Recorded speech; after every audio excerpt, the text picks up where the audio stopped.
Hey man, this is Tommy Chung, and you're listening. Harry's drinking again.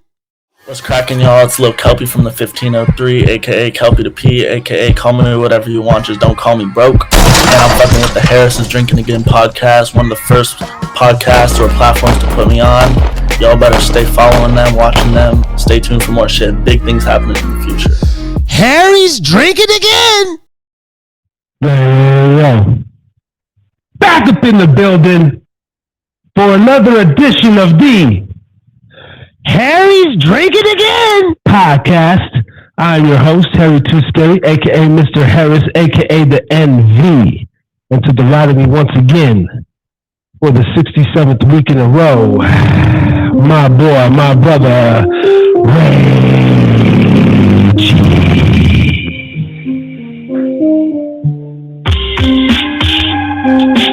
Yes. And tonight, once again, back up in you.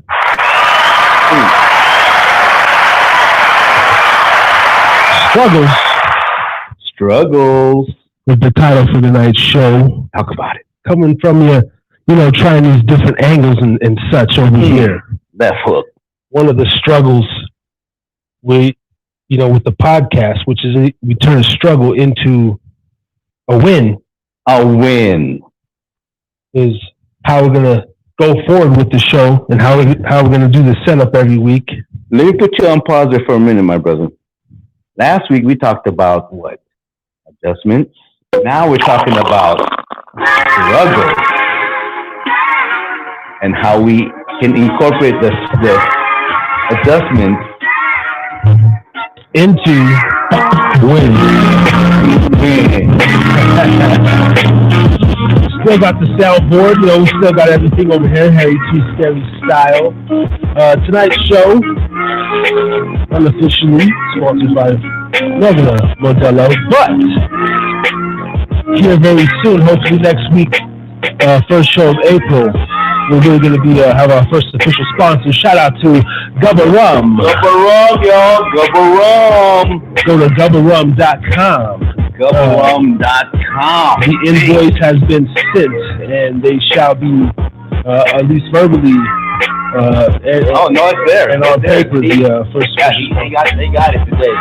So, shout out Gubba Rum, Steve Gubba Rum. And you know what? You need to come up with some type of. But for now, Hendrix. Where you at? Modelo. Where you at? T.O.R. Hope you next. That's right.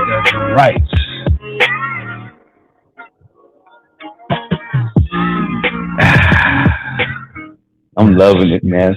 Man, look at this. I love it, man.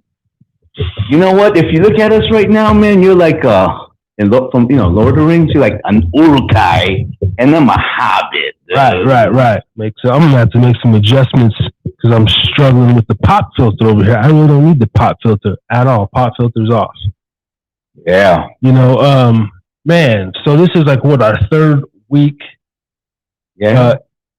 Side by side. Mm-hmm. And it's interesting. We're still getting the feel. Haven't seen each other in a decade and a half. Yeah. We've been kicking it almost every day, making moves. Shout out this week. We went back to Get Smoked. Yes, we did. Shout out Shaheen. Shaheen, my boy, our boy, man. Shout out to. We're trying to put on an event. Possibly, I want to do it on 420, where we basically have the barbecue, food games. We set up a little booth outside his smoke shop, and we do a live podcast, and we invite people in, and we just shoot this shit all day. Come out to, Get Smoked up in Sun Valley. Sun Valley, Nevada. Yeah, and you can't miss it. There's a mural of, actually, we'll show you. There's a mural of Cheech and Chong. Yeah. Cheech and Chong on there, next movie. Really cool, man. Shout out to you, Shaheen. Yeah, I think I got that picture in there on the thumbnail as well. And also, we went to Ray's idea to go to Men's Warehouse. That's right. Off the cuff to go up in there. Like he's damn I don't know who the hell he thought he was waltzing. We went in there kicking the door in. What's up? We here now. The one floor guy, you know, hey, can I help you? Actually, yes, you can. Is there a manager on duty? How you doing? You mind if we talk in private? Oh, thank you. Yes, takes us in the little back, and you know, does the pitch. You know, wait. First of all, I want to give a shout out to the store manager of Men's House, Derek, my boy, Derek. Man, Derek from Alameda originally. So, you know, we had a little bay thing, you know. So we were like, you know? No, I myself, you know, I've seen Ray in action, you know, talking to the white folks and different lovely people out there. But I was like, ooh, some Asian on Asian business combat. So, hey, man, Filipino to Filipino. Right. You know, Derek, man. Yeah, man. Yeah, shout out to Derek. Doing a great job with Men's Warehouse. I'm going to go over there and get fitted, man. Yeah.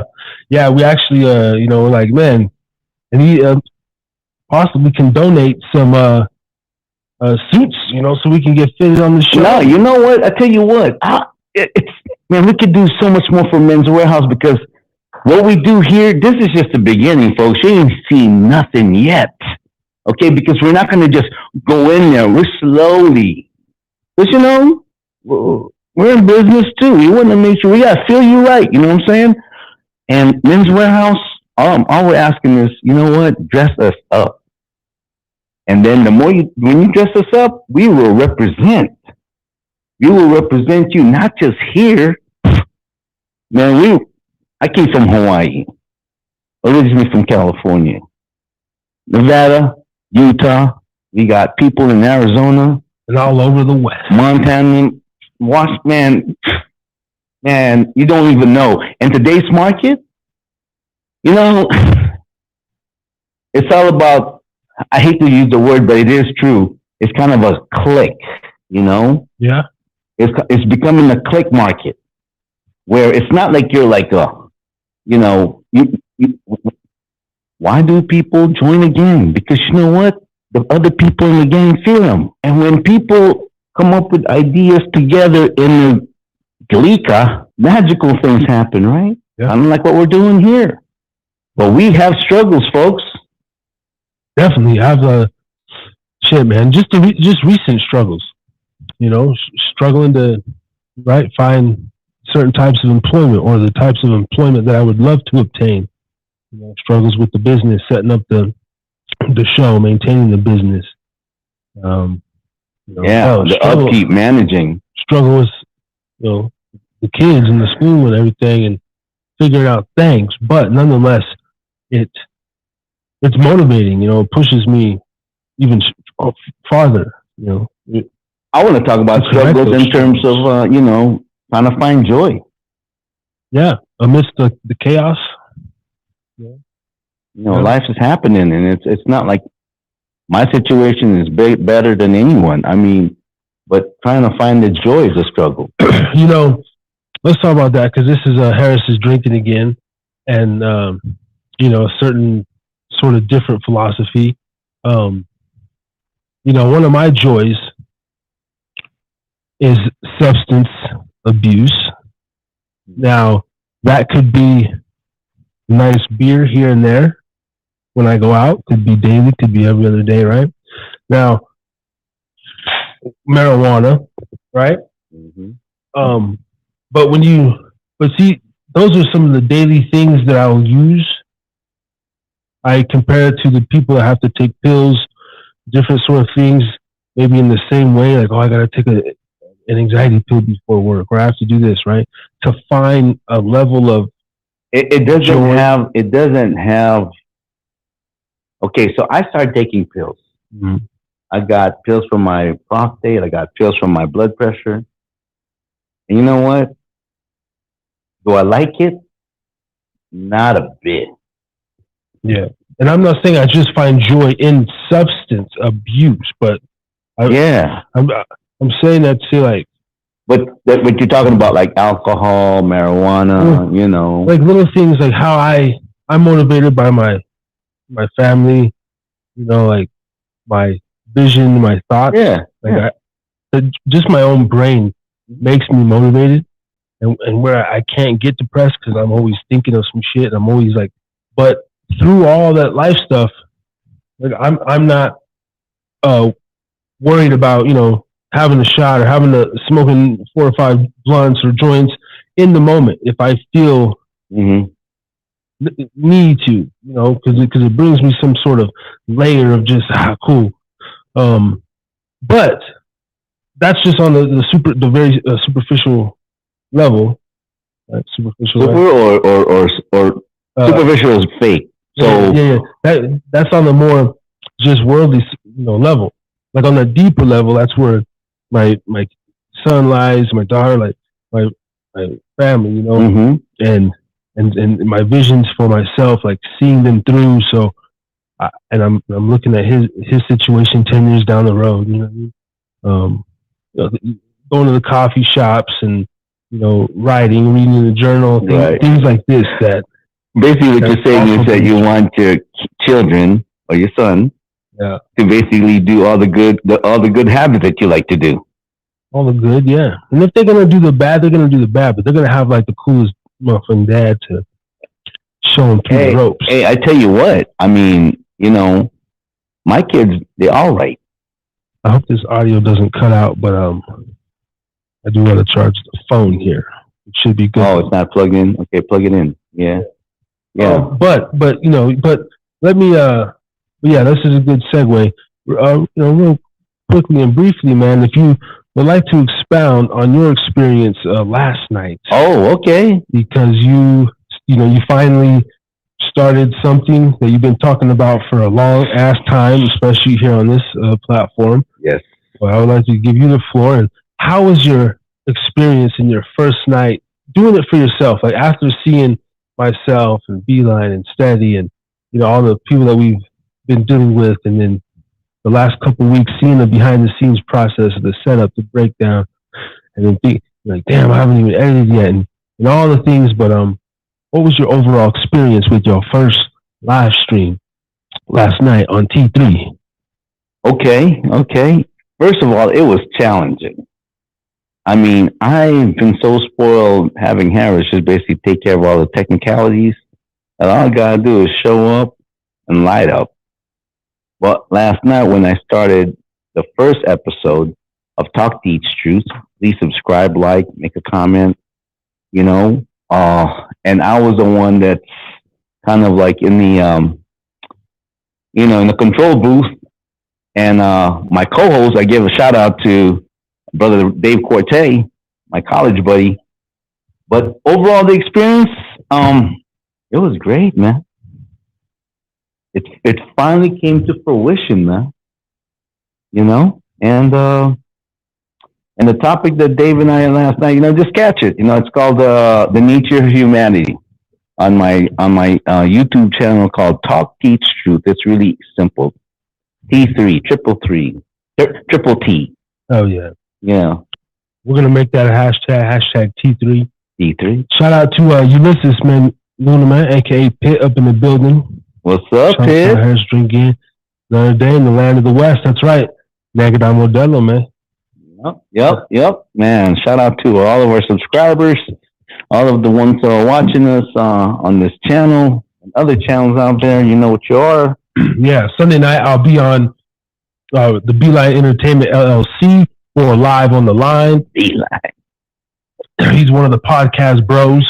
And shout out to DJ Steady, man. Who they want? We got to get him back on the pod.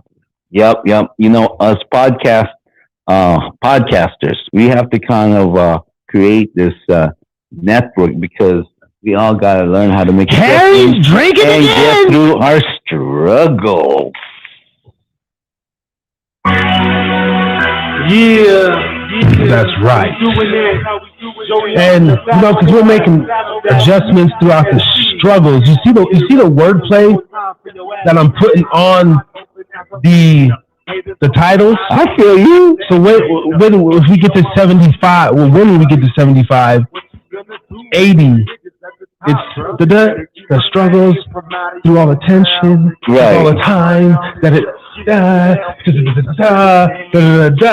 right. Right. That's gonna lead you to another roundup and then another switch through.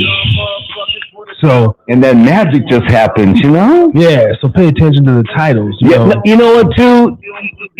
You got to really dig deep in this conversation because, you know, Harris is drinking again, Pubcast. It's a place to let loose. And so, you know, when you're like around your people, your boys, your family, your neighbor, whatever, and you have this, you know, when you talk, for some reason, something in the conversation resonates and it sticks to you. Maybe a joke, right? Or maybe someone's experience, because, you know what I'm saying? This is what this new media does for you. Yeah. Podcast. So I'm saying this is the best marketing platform. Yeah. Well, okay, speaking of that, if we still got Pitt up in the building and the other artists, you know, we've been cultivating this show for a year, doing other spin-offs. Let's maybe that's on me, that's on y'all as well. You know, let's link back up and let's do something, because like you say, marketing.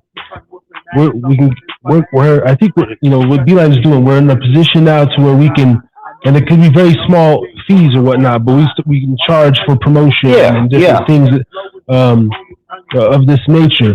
But at the same time, just without the charge and everything, we're still here to build something up so we can eventually monetize and manifest this damn vision. Because I do want to be a platform to where it's like, yo, I heard about so and so, you know, they gave us the interview, this and this, you know. Yeah. I mean, you know, and I'm hoping, and that, you know, this whole, you know, plan of ours to where it's like, this is it. It's like kind of like, you know, we're the company you want to have. I mean, you may be at your house, whatever. You can turn us on anytime. You can watch it, whatever. Yeah, and you know, this is the new, you know, just to keep. We're not here to trying to brainwash you. We're not trying to like always sell you something. We're just here to keep you company with some positivity that we can share with you personally, kind of like hanging out with your friends. Yeah. You know, excuse me. I'm really proud of Ray last night because, and I'm not gonna lie, one of the frustrations that I had was like, you know, he was always talking about it, and there's nothing, but he didn't have no shows or he didn't have a live stream. He's like, what are you really waiting for and everything? But now that he did his first thing and he's gonna go on his weekly run, I'm gonna be a part of that as well on the back end and sometimes be visible over there as well. But now the dream takes place, because to where the content that I really want to do on this channel, I am going to do that. And he's still going to be here in the background and visible. And then the stuff that he's really deep about in the religion and certain things, now he can go over there on his and do it, capture that audience. And so, and then boom, and then other spin-offs and this and that. So yeah, a media hub. This is we're just trying to build. You're just building up this new media content, that kind of stuff. You know, I mean, my vision actually, above all that, man, I think this is a new way of people teaching people. You know, and also possibly, you know, ideas can be shared. Yes. You know, I'm going to tell you, people, success, you're not going to do it alone by yourself. You're not. But the good thing is, you're not alone, but all the credit, basically, that the part that you put in, goes all back to you with some interest, man. Yeah. You know? Yeah. You know what? Actually, let's move into the segue when you were like, just conversing in the car, you know? And you talk about, oh man, I'm not a hater like that, right? Yeah. And I said, no, you're not a hater. You know, like say for instance, you know, let's just say for instance, Beeline, right? Let's say Beeline, you know, to us he's all, yeah, well, wonderful, but on the back, you know, he's like, you know, saying this and that. That's fine. That's great. Like do that. Criticize us. It doesn't matter. I mean, that's okay because we're competitive. You're competitive, B. We're competitive too, but we're together. Yeah. You know what I mean? That's why we basically we're both basketball players, so we get into a fight. But yet our families know each other. We go way back. You know what I mean? Because those are very few, top tier basketball players. So they got to know each other since I don't know, grade whatever. So they're playing. They're men. They fist fight. You know what? Because they're competitive. I'm not condoning saying, oh, you got to get into a fist fight. It doesn't have to go that far. What I'm saying is that please don't get too sensitive. Yeah. No. Well, as we know, I mean, that's just the world in general. It's there's very few that are cut from the cloth, and that we just try to surround yourself around, like-minded individuals. I think that's what we're doing. That's what we've done.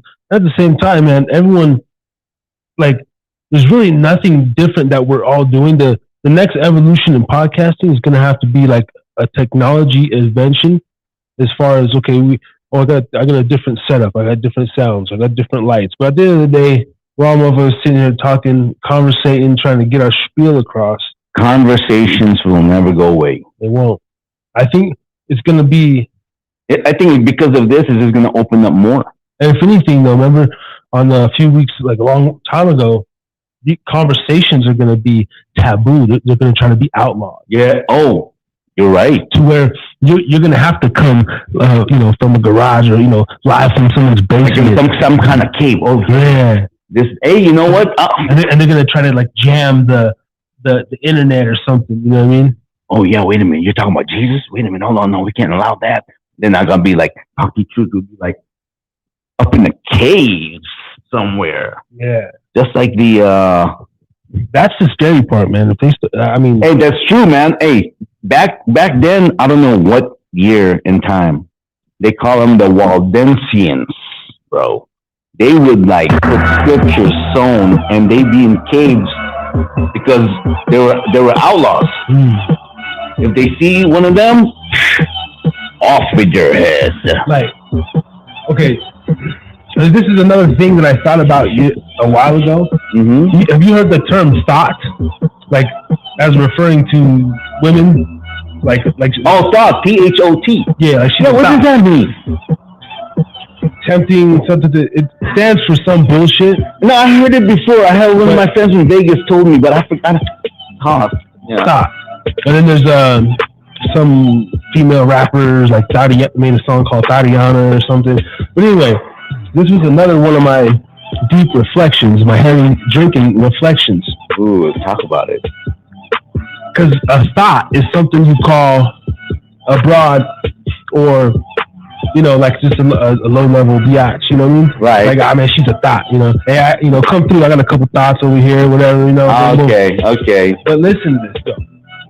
They're trying to make a thought a bad thing, right? They're trying to make a thought, a negative thing, right? T-H-O-T, right? And with the kids and everything, and the way they're trying to destroy our brains, they're trying to, they basically want to make us having, a thought, a bad thing. It's just a thought.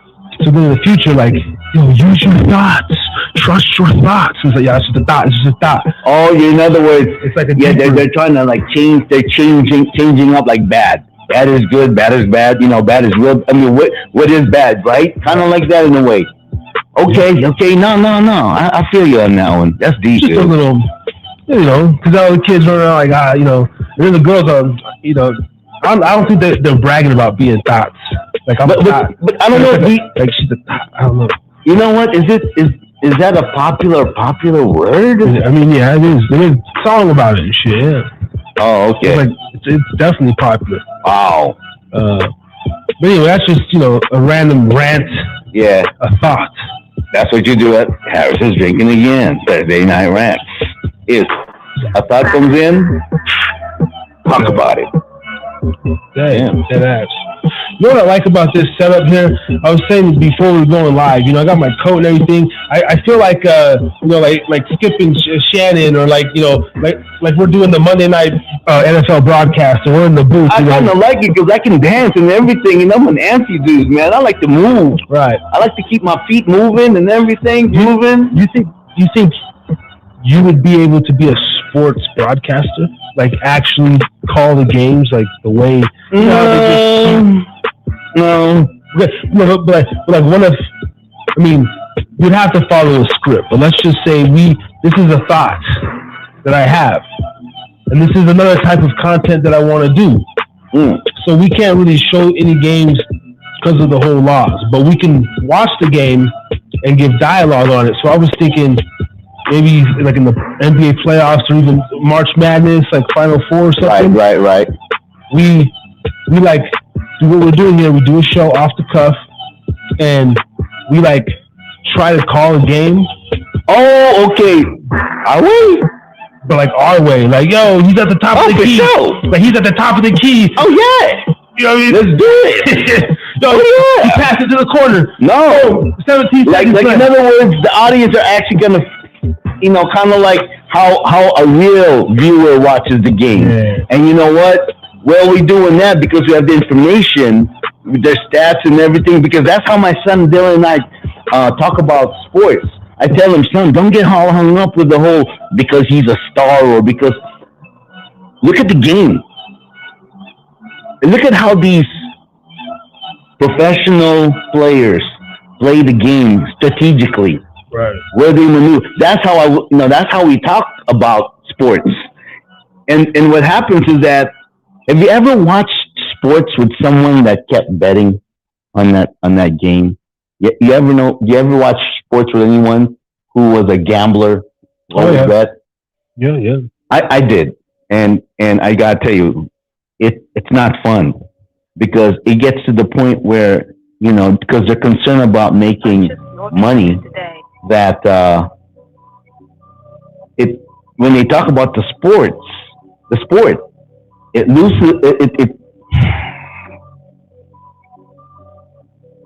They just talk about winning to get their money back, but they're not really watching the game for the true essence of the game. You know what I mean?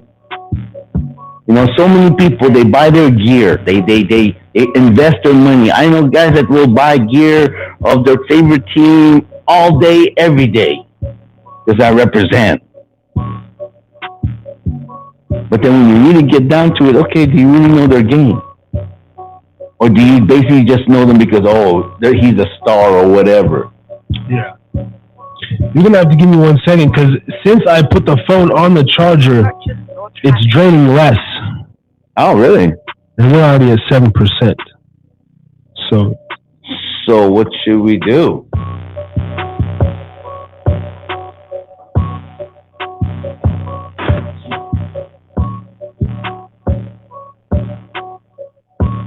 While you're doing that, today.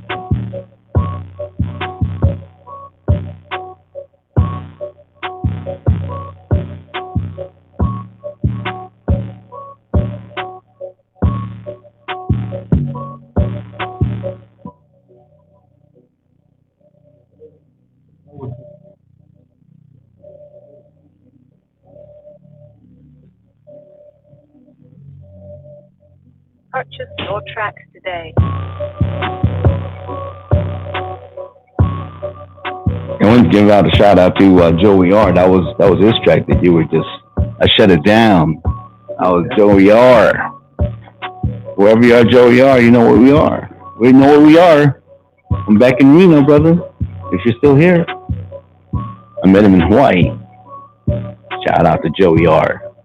Yeah. All right. Cool. We went to 6%. Now we're back to 7%. So hopefully this charger port's better. We can't be losing on the charge. Yeah, man. Actually, how long we been going right now? Oh, only 29 minutes, but 29 minutes, okay.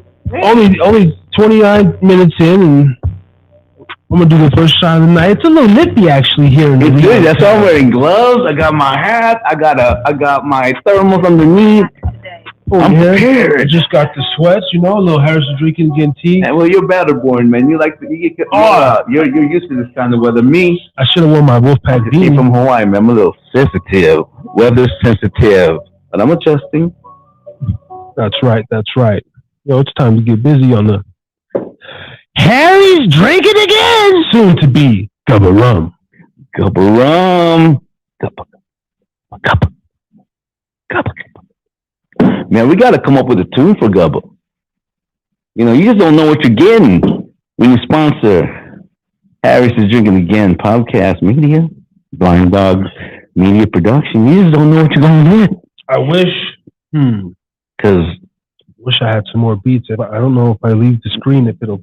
Man, you know what? Just play them, man. Doesn't matter. Just keep playing the beats, man. Only got a couple beats, you know how Doesn't matter. DJ on the ones and twos. If I can plug Mike in anyway, my can get played from mine or something. Or you just coming from that. Yeah, last week we had the beats, man. We had the beats. It's because tonight going live from the phone. Just a minor setup. I don't have, I don't want to put my full setup up. It might be a minute.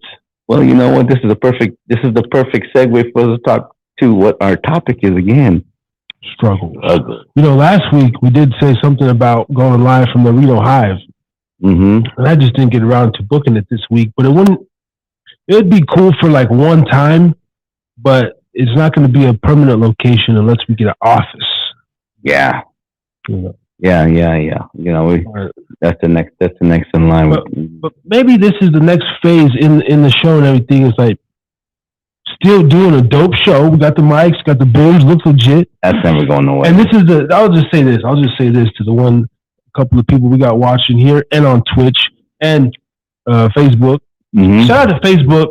I'm not checking out the Facebook. Usually we get a couple comments up in there. Heather Diaz, my boy Fernie, K-Dog. Shout out to everybody. Mm-hmm. But this is what I'm going to do.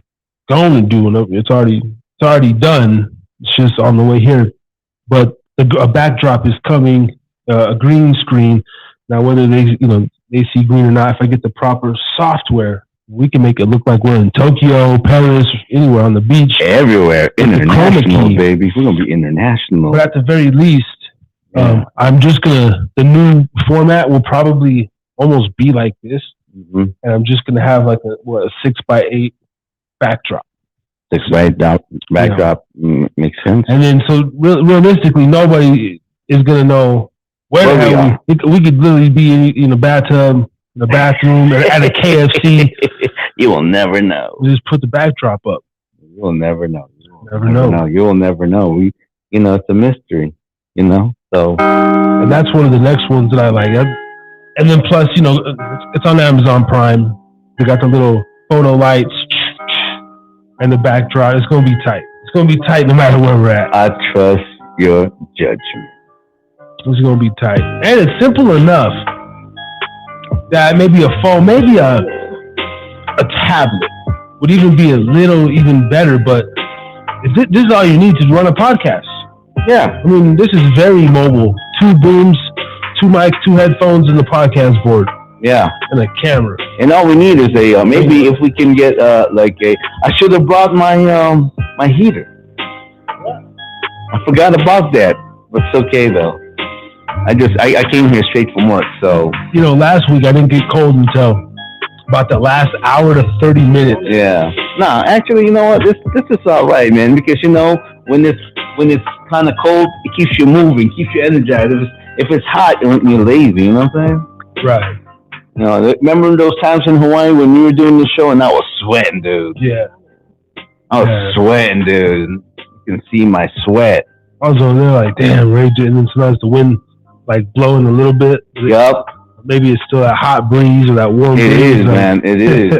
And I'm really shocked. I'm actually like I'm going, is this really my element? I mean, I came from Hawaii, but is this my element? Like the cold don't bother me. Like I can't be walking around like t-shirt or nothing like that, but it don't bother me, man. I don't like it. Yeah, I like a little I like a little cold. I like a little nip, man. I think it's good for you, man. I think it's good for you. Yeah. I don't know. They say like, like tropical beans, like mostly like black people and people with tropical like Samoan melanin tongues, like melanin. Yeah, like they're really a tropical being. Like even like Dr. Sebi would be on that shit. Like you're supposed to eat fruits and shit, like sun rays stuff. Yeah. And then the Europeans and stuff, they would eat like the starch and the potatoes because they had to like retain heat and shit. Right. So their diets would be like meat. Different. Yeah, that's true. That's true. No, that's true. So I don't. But there's something to the whole cryotherapy, the ice baths.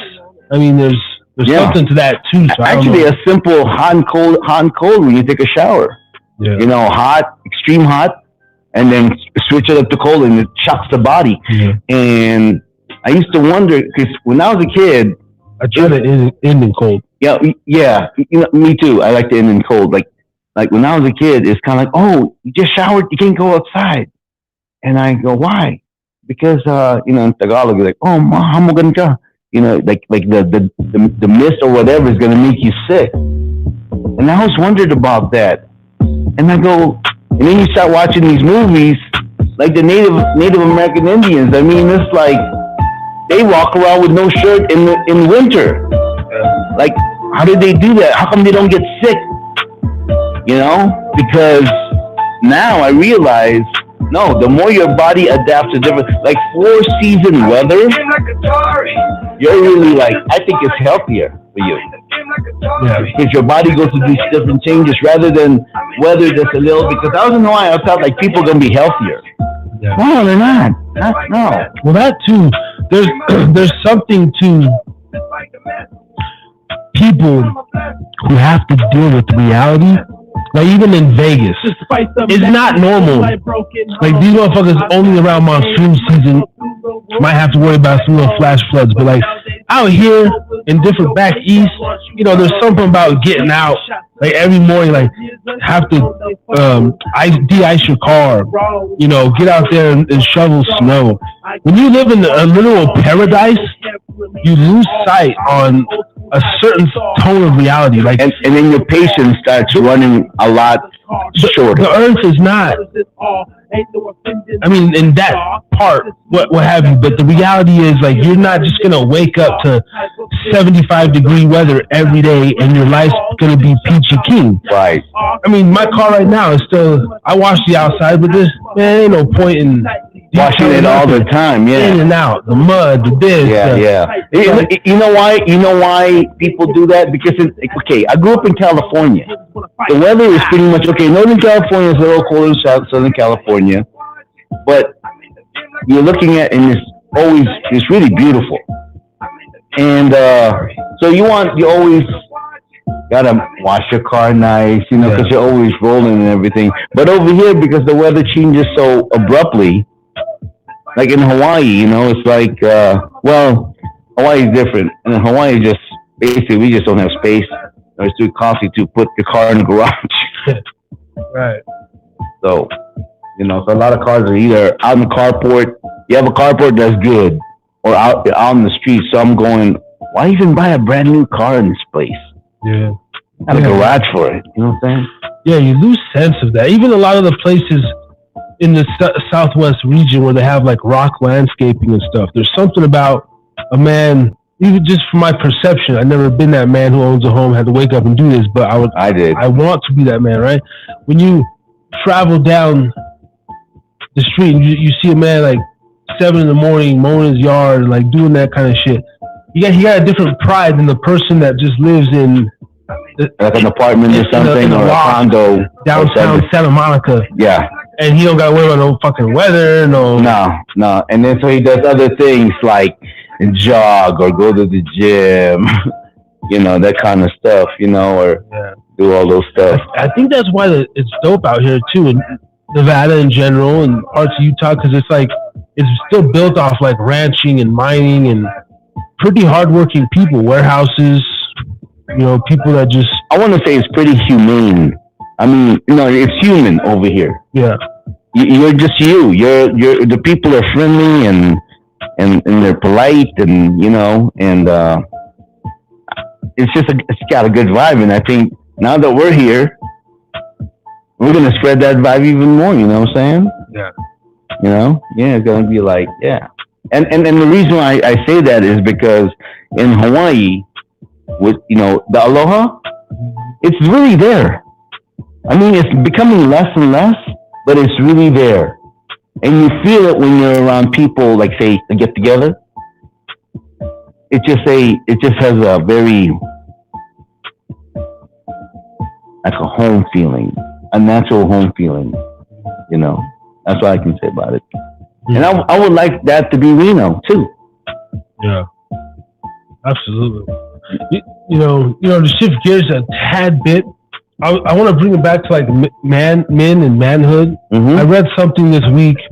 I don't know if it's a stat. I don't have the computer that's super accessible to pull it up, but that the highest cause of suicide or the highest cause of death in men 18 to 35 is suicide. Right. And like, wow, suicide of all this shit. But and we had these talks behind the closed doors. Like I honestly feel podcasting is like a man's game, even though talking in general is what women do, and it's more of a women's thing to talk. It's a different kind of. I think what it is that it's a different kind of conversation. Right. I think with a man, men just generally because of their experience are more teaching. Yeah. Okay. Instructing, teaching, mentoring. But we're really closed off as far as in terms of like and not showing our emotions to the yeah like I was we're not good at that, but in terms of like say what I got a busted pipe, then the man says, okay, this is what you need as a tool. We're good at that. And then just how do you overcome? We're good at that, like teaching each other how to be disciplined. And that is what podcast is what back in the day, like Jim Rome, Tony Robbins. Yeah. But now it's like you're in live in effect. You're right Shout here. out to Jim Rome. Yeah, he got too manly for the airwaves, didn't he? Yeah, no, because he's speaking the truth, and whatnot. And so we're the new those guys. I don't know how that sounds so. Oh, we don't know those guys. We're the new those kind of guys, but live in effect right here. Yeah.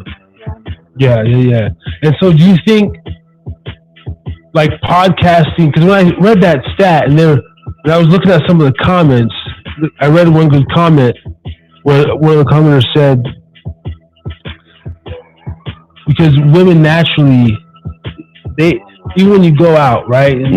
So they have social bonds. Like they're always bonding with somebody, or always have somebody.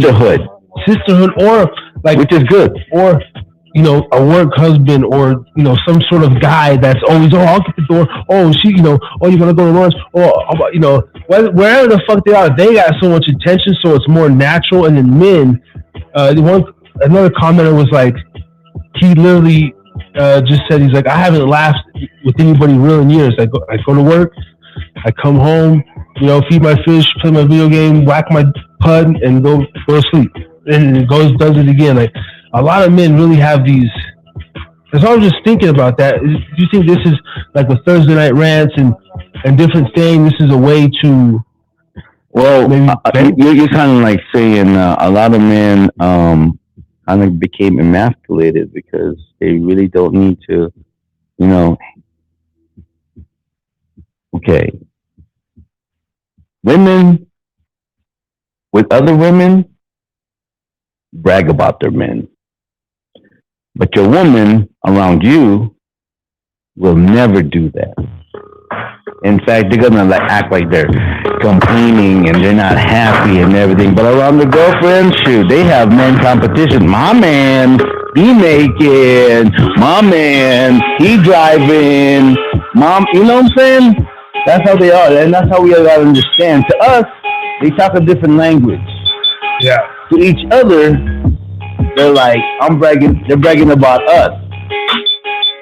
Men are not really like my wife, this and that. We don't You know, I mean, it's like, okay, we'll say something like, okay, you know, Angela makes great, like, meatloaf.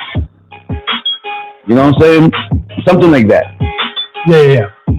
No, for sure. But that's the extent of it.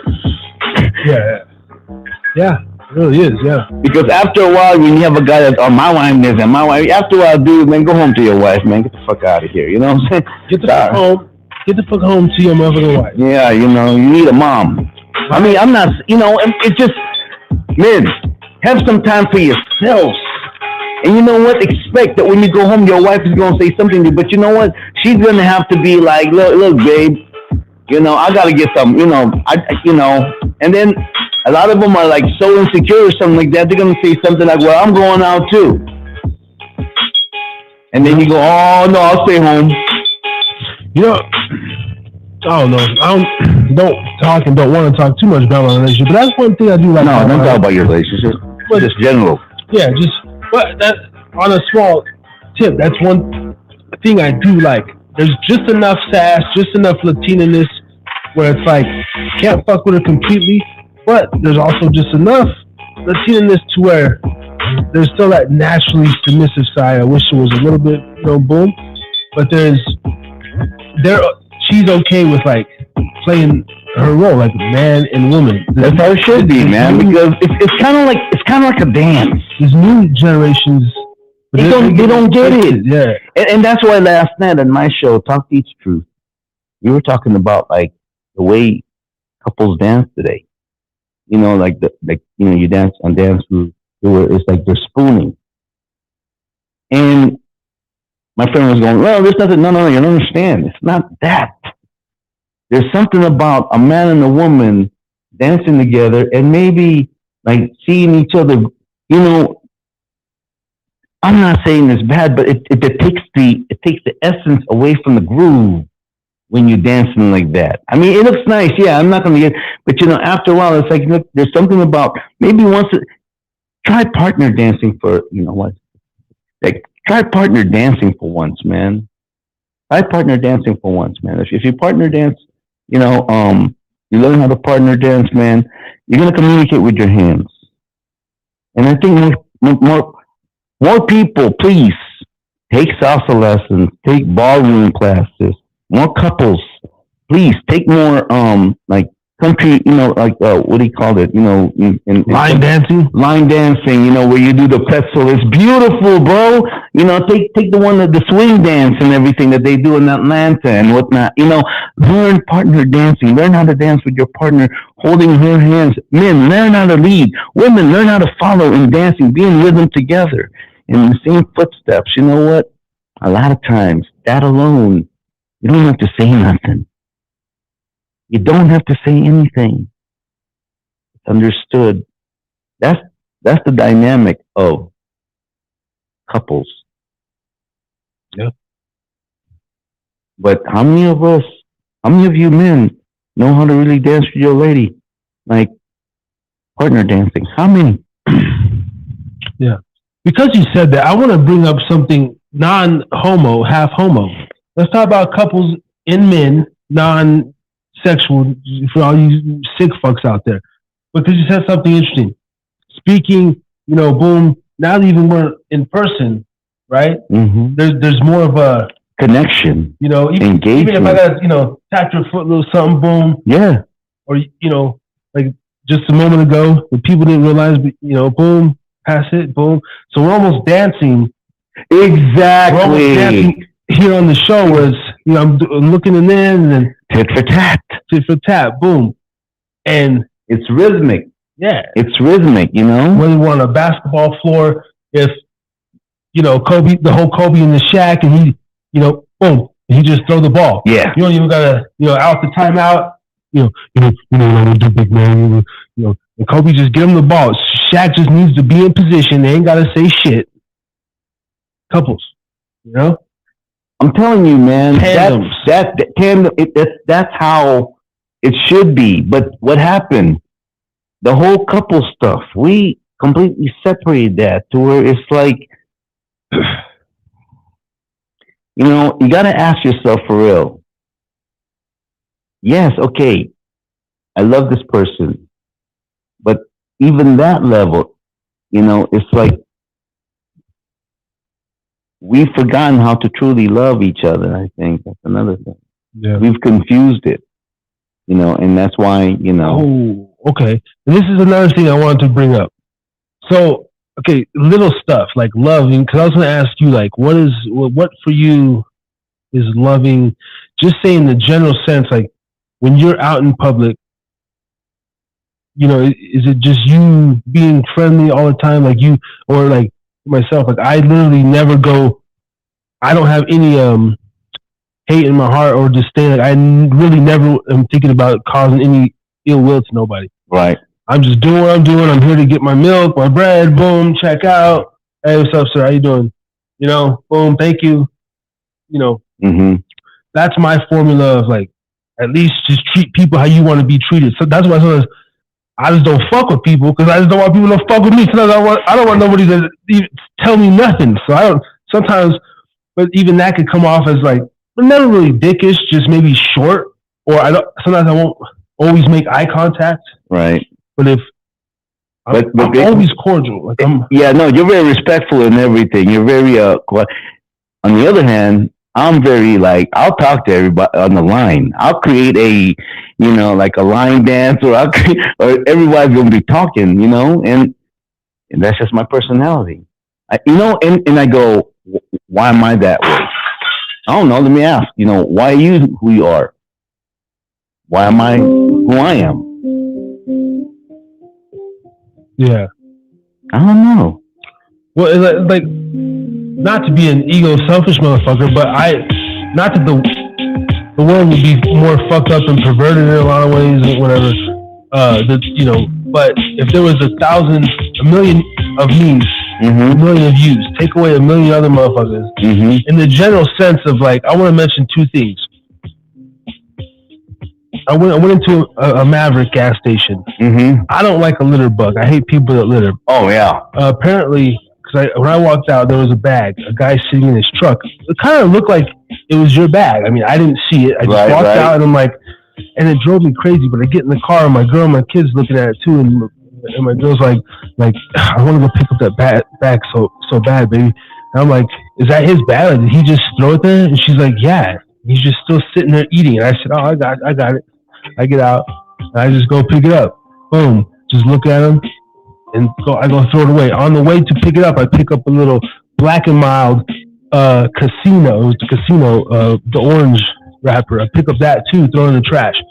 Get back in the car, And also my son, I'm like, is he seeing that? Like, Dad, just pick up some trash. But I would just say like, to me, that motherfucker is if you're bro, you literally got the bag, you walked right back past the fucking trash can. Like, to me, that person is a part of the problem as far as some of the filth and lazy fungi on this earth, right? Because if you're just going to do that, Lord knows what else you're going to let slide. Well, you know what? No one knows that guy, but his characteristic of like littering and not having any concern about the environment, just someone will clean it up, and that kind of mentality, that's just bad character. And I truly believe that people with that kind of character, their lives are always the same way they litter. Their lives are kind of like the same way. And there's something in me, I'm far from a saint, but I truly know what's in my heart, and I care about the earth, like Mother Earth, like, and if I had to get behind I thought about this week too. When I become a philanthropist, what would, on the global scale, what would I throw my money behind? I'm not gonna lie. I'm not gonna harm no animals, but I don't give a fuck about animals as far as, save the fucking dogs. No. But I'd get behind probably some green initiatives and like the ecosystem, the recycling, the environment, and all that. Yeah, like I would get behind those first, and then maybe some animal stuff, later on. But I was thinking about that, like on a global like preservation.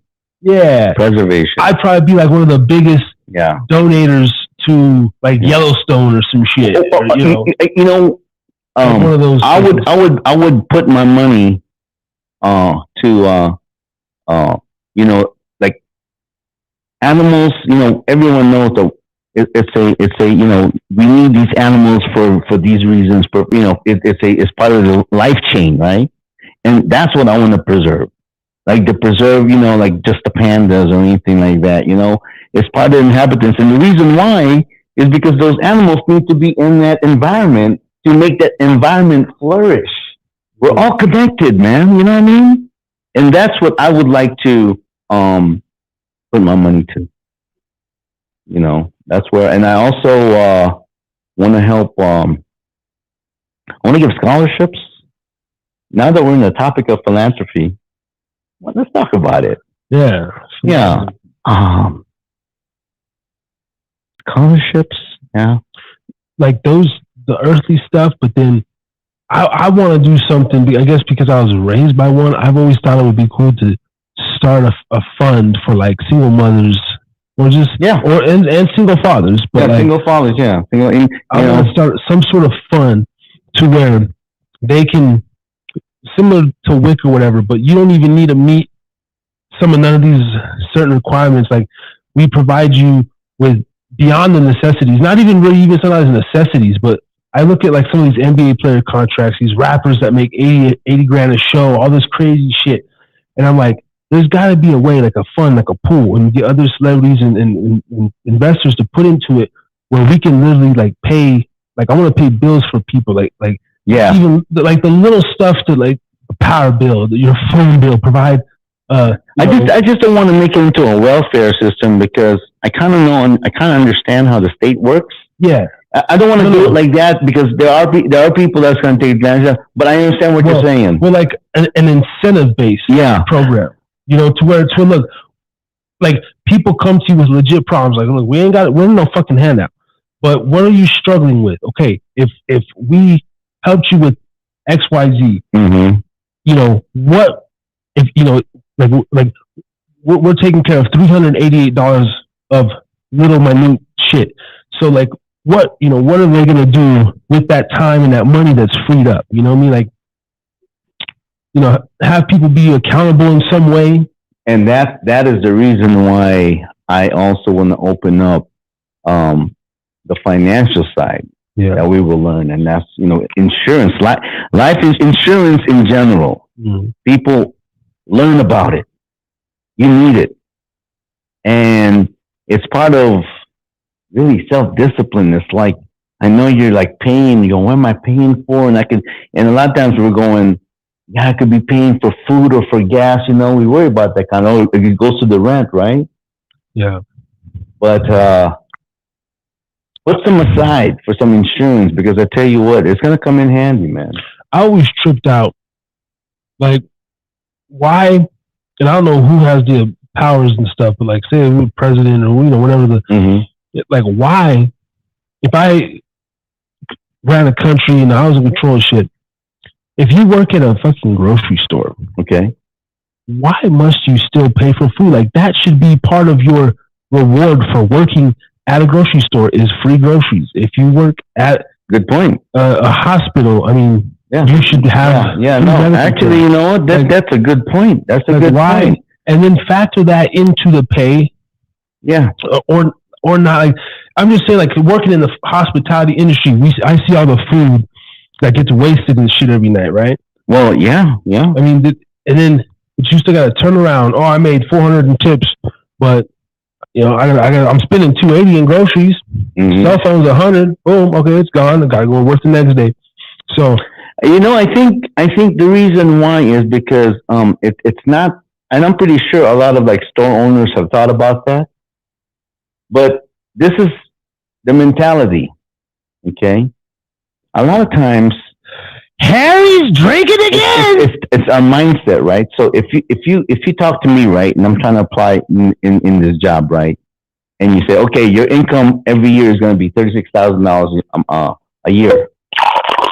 However, by working here, you know, your groceries are free. Yeah.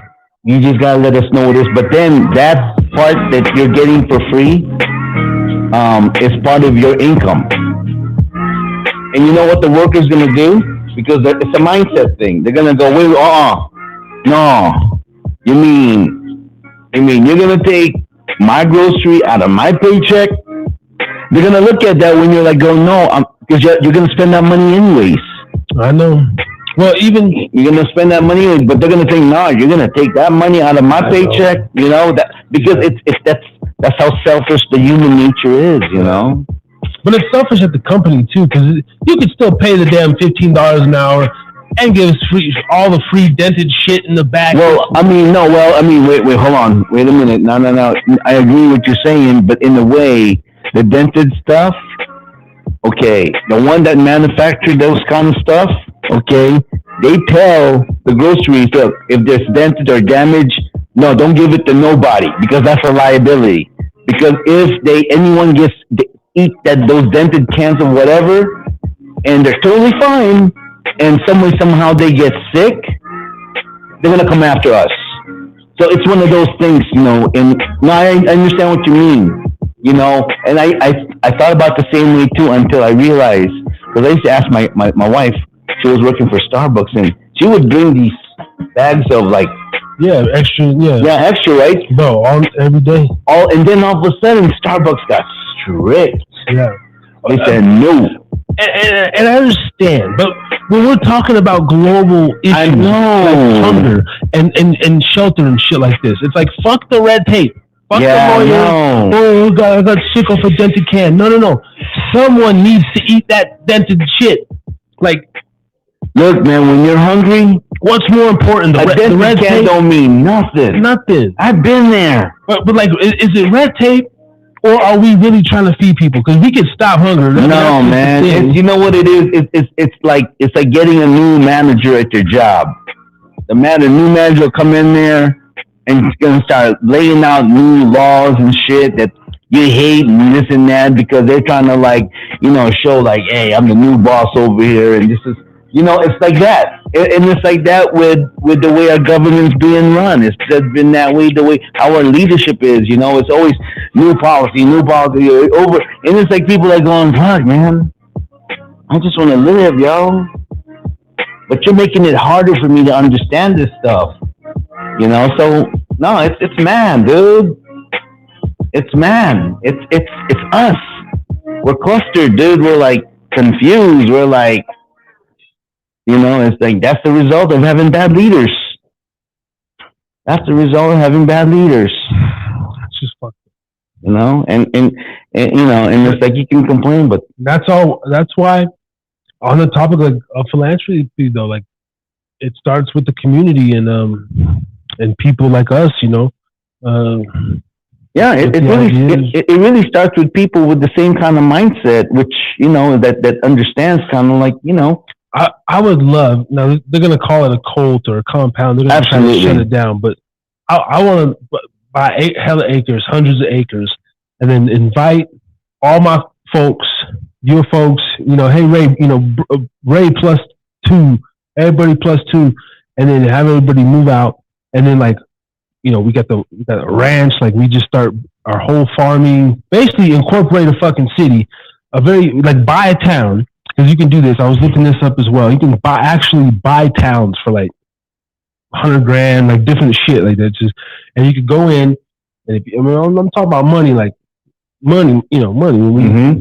Because I'm gonna get it somehow, whether it's through a sponsor or even if I'm in here just hitting the max bet at one of these Nevada casinos and I hit the 64 million megabucks. Not gonna happen. I'm gonna get it somewhere. Not to be negative. I'm gonna get it somewhere. You know, we're gonna get it by earning it. It might be 187,000, but I'm gonna get a little something. We're gonna get that money by earning it, and how we're gonna earn it. We are going to. That's why we started this. We want to represent. Hold on, I'm gonna win something. Oh no, you're gonna win here. 14 grand. You're gonna win here. I'm gonna win here too. Here, you know, yeah. You know, you can't have it all now. But you're gonna win. You're gonna win something, dude. I'm gonna hit something. I'm gonna one of these days. I feel it. I feel it in my bones, man. I'm gonna hit something at the casino late night. But anyway, you know, Is that 14 grand after tax or? Yeah. Okay, so basically you're saying about 28 G's. G's, 20 grand, whatever. Okay. I'm gonna hit for something. I'm gonna come up. But like, even if I don't get the mega bucks, there's gonna be a stepping stone to the money, and there's gonna be like actual plans to implement shit. You know? Right. But anyway, I was gonna say I want to work off the barter system, man. I want to like take it back to the days where like, we just trade and shit. That's gonna come back. I mean, they're doing it in Australia already. The bartering system, which I think is great. Trade. Yeah. Limited on beats tonight, guys. Sorry about that. Next week I'll load this soundboard with more fresh beats. And I'll even hook up my stream deck. I could have did that actually. I got the stream deck over there. But I just didn't hook up the stream deck. Can we hook it up?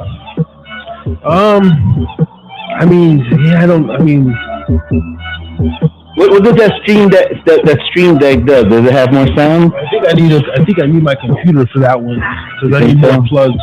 Oh, okay. Yeah, but yeah, it's just Stream Deck's fucking dope. It's dope. Oh, that's the one that's got different sound effects, huh? Yeah, it's a whole thing. I don't even utilize it for everything that you can utilize it for. Right. I wish we had people in the chat that would just double check the audio because the Bluetooth does seem to be connected still, but when I unplugged the actual thing to charge it, I had to get some charge on the phone. But either way, right. Shout out to you in the building, whoever's watching on Facebook, Twitch, right, and everything else. And you can go to Podbean and type in Harris to Drink It Again. There's one episode on Podbean, and I believe it is on Spotify.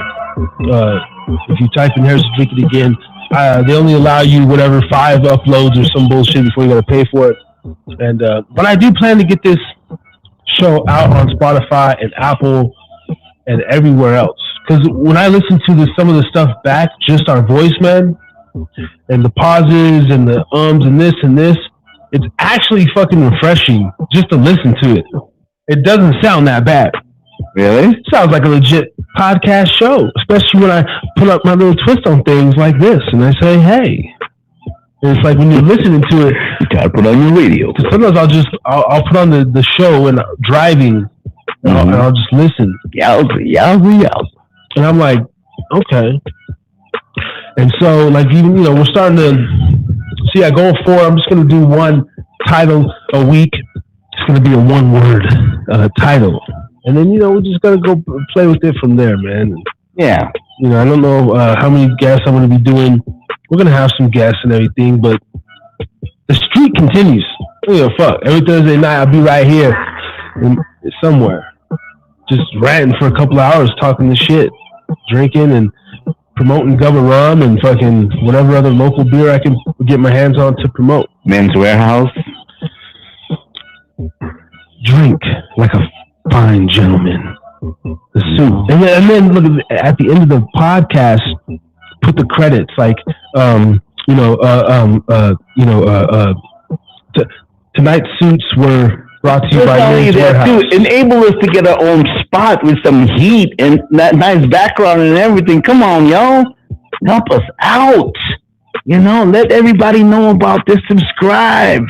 And just and let your friends know and everything, and tell them, look at these two silly guys, man. The other guy is just, and they do everything. They're dancing, they're making beats.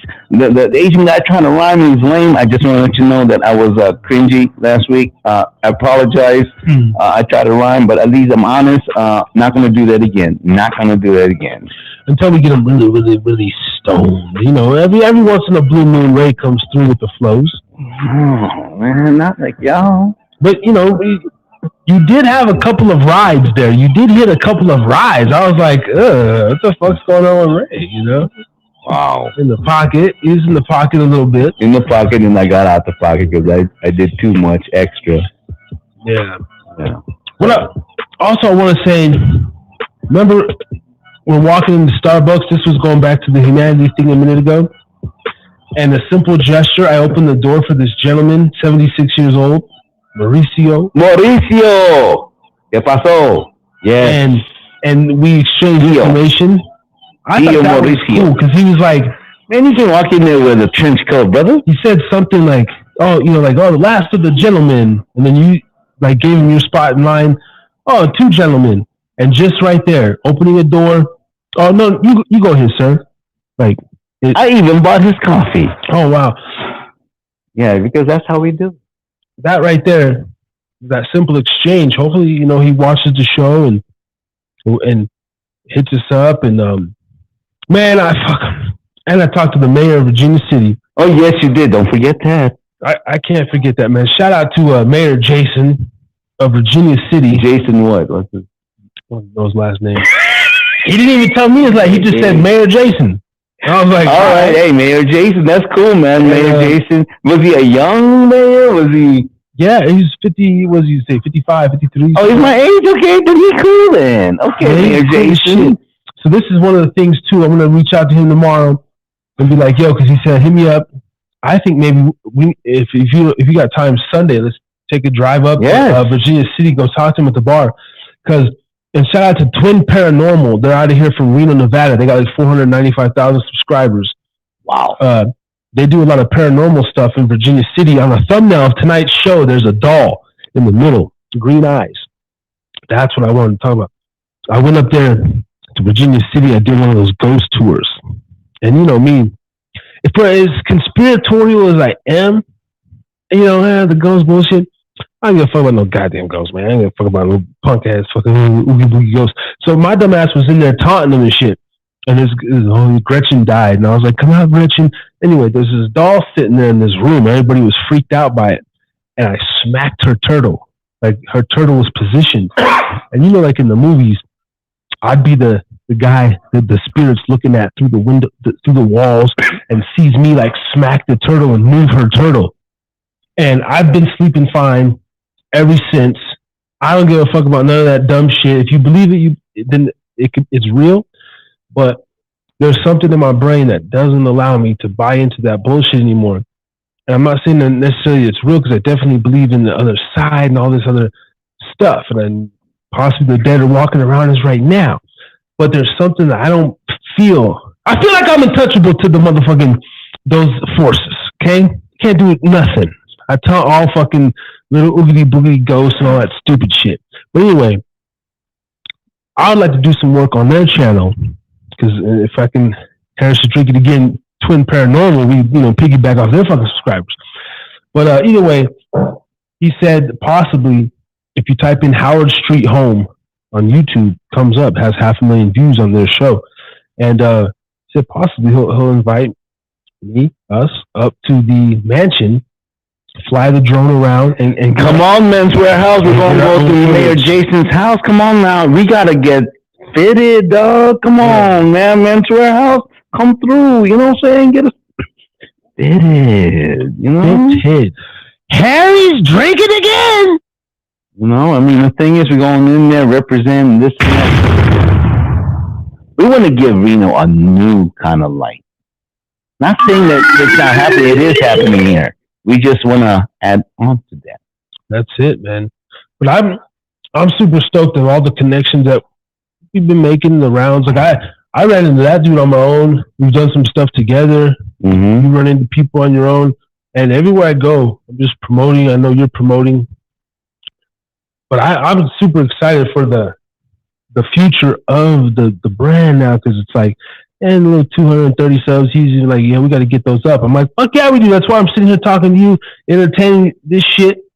And anyway, I'm gonna take the drone back up regardless. And he said you could fly it around on the streets. Right. He said I'd get you an interview with myself, the sheriff, let's do it, the firefighter, like the lady that's lived here for whatever down the block, 90 years, and she has all the stories and everything. So I think that'd be fucking amazing. Let's do it, man. Let's do it. I mean, shit, we have a story to tell. Take photos. We just be entertaining you guys and promoting and talking about it, and Man. And the Thursday night, this is what it is, the bread and butter, the live stream, but I can't wait to get back to editing. I know I've been slipping on the edits and the uploads and the clips, but I'm excited to bring them like a tour video and then like a paranormal video or a vlog, a Virginia City vlog, and then a downtown Truckee River vlog. You know, just different type of content, man. Yeah, no, and plus, you know, you everyone is adjusting right now and everything, and you know, I mean, that's gonna all happen, and it's gonna be right. You know what I'm saying? Yeah. So this is the exact setup though that I picture for if we do the Get Smoked event. I want to set up, and we're just gonna be outside just like this, and you know, have our booth. Shaheem has his little pipe set up. Hey, 15% off. People walking in. Hey guys, how you doing? Harris to Drinkin again. Thank you. Hey, here's a card. Boom. You want to say something? Oh no, man. I'm sorry. All right, man. Cool. You know, have a good day, bro. Yeah, like we can have like chairs over there. We can have a table like right in front of the mural of Cheech and Chong, and then the cameras right there. All day we're promoting him. Yeah. You know, and like as far as game, I mean, little shit like a little bucket with some fucking. Go to the dollar store and just little. Doesn't have to be nothing special. Just to yeah. Just to get a barbecue. No, actually, you know what? Here's what we do on the air. We go. If you come over here, we give you a free beer or something like that. You know, come over here, free beer, but don't try to take a whole gang of people over here and then try to take advantage. That's what I'm saying. Like, you know, of our love. I don't mind investing in a 24-pack of hot dogs and some 99-cent buns. Like, free hot dogs. When they're gone, they're gone. You know. It is what it is, man. I mean, you're here and everything, and you know. But let's do that. But I want him to understand we're doing our show, but we're gonna be plugging you all fucking day and engaging with your customers. You know, hey, there we go. Hey, you know, hey, what you buying there? Well, I got this. Hey, come over here and say something and attract people right there. You know, hey, what's your favorite smoke shop in town? Yeah. Get smoked. Boom. You know get smoked. And we're just out there vibing, bro. Yeah, right. And making all kinds of like, clips that's going to like promote Shaheem. Yeah, man. Get smoked. Man, you know what? I'm telling you. Flying the drone around. Give us an opportunity. Hey, you know what we should do? We talked about it already. Timestamp at 1:17. Like maybe I can make a clip this week. Let's go back to Sun Valley, take the written. Yes. And then I'm gonna Shaheem, bro. I posted this. This is the vision. Like this is what we already did this last Thursday. Just so he sees it, man. Like that's actually the way I would love to do it. Fuck doing a podcast. Actually, what we do is like this. If you can, this particular, this clip right here of us talking about Shaheem Get Smoked. Yeah. And give him the address. What's the address? Is it what street is it? I mean, Sun Valley Boulevard. Sun Valley Boulevard. Sun Valley. Get Smoked. Can't miss it. You got a drive-through liquor store only in Nevada, baby. I would just love that though. Yep. But look, I don't even want to do the end. The end going on the inside? Nah. Just like that. Yeah, just like that. Live in front of your building. Yeah. During work hours. I'll provide the hot dogs, the buns. Like you're gonna feed your customers. Yeah. Boom. We'll give him an interview. Plugs. Yeah. Man, we'll promote you for the rest of the year on the show free, brother. We'll have a highlight reel for him, man. That will show everything that represent. This is how it represents. And I'm picturing this. We got the booth set up. Mm-hmm. I'm flying the drone around the building, and then I do an editing video about the day, and it's like, flying the drone. Like I see Ray right there, boom, and then then I cut to you talking on the mic, and then I cut to like inside, like turn the camera, show all his pipes and bongs, and I cut again and like show him at the drive-through.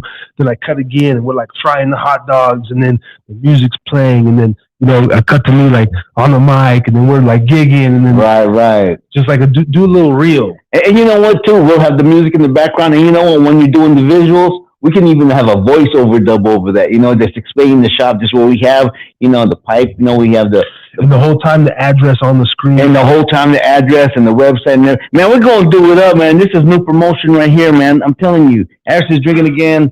Podcast, Blind Dog Media, DBA Talk Teach Truth.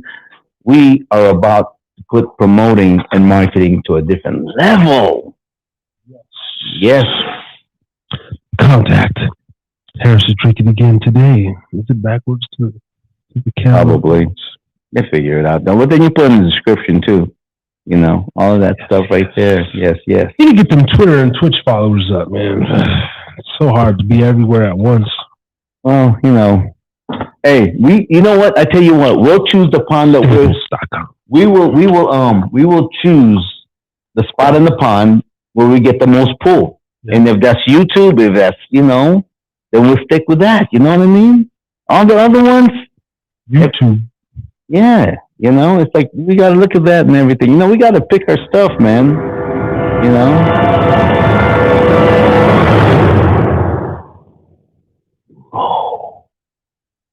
It's time for.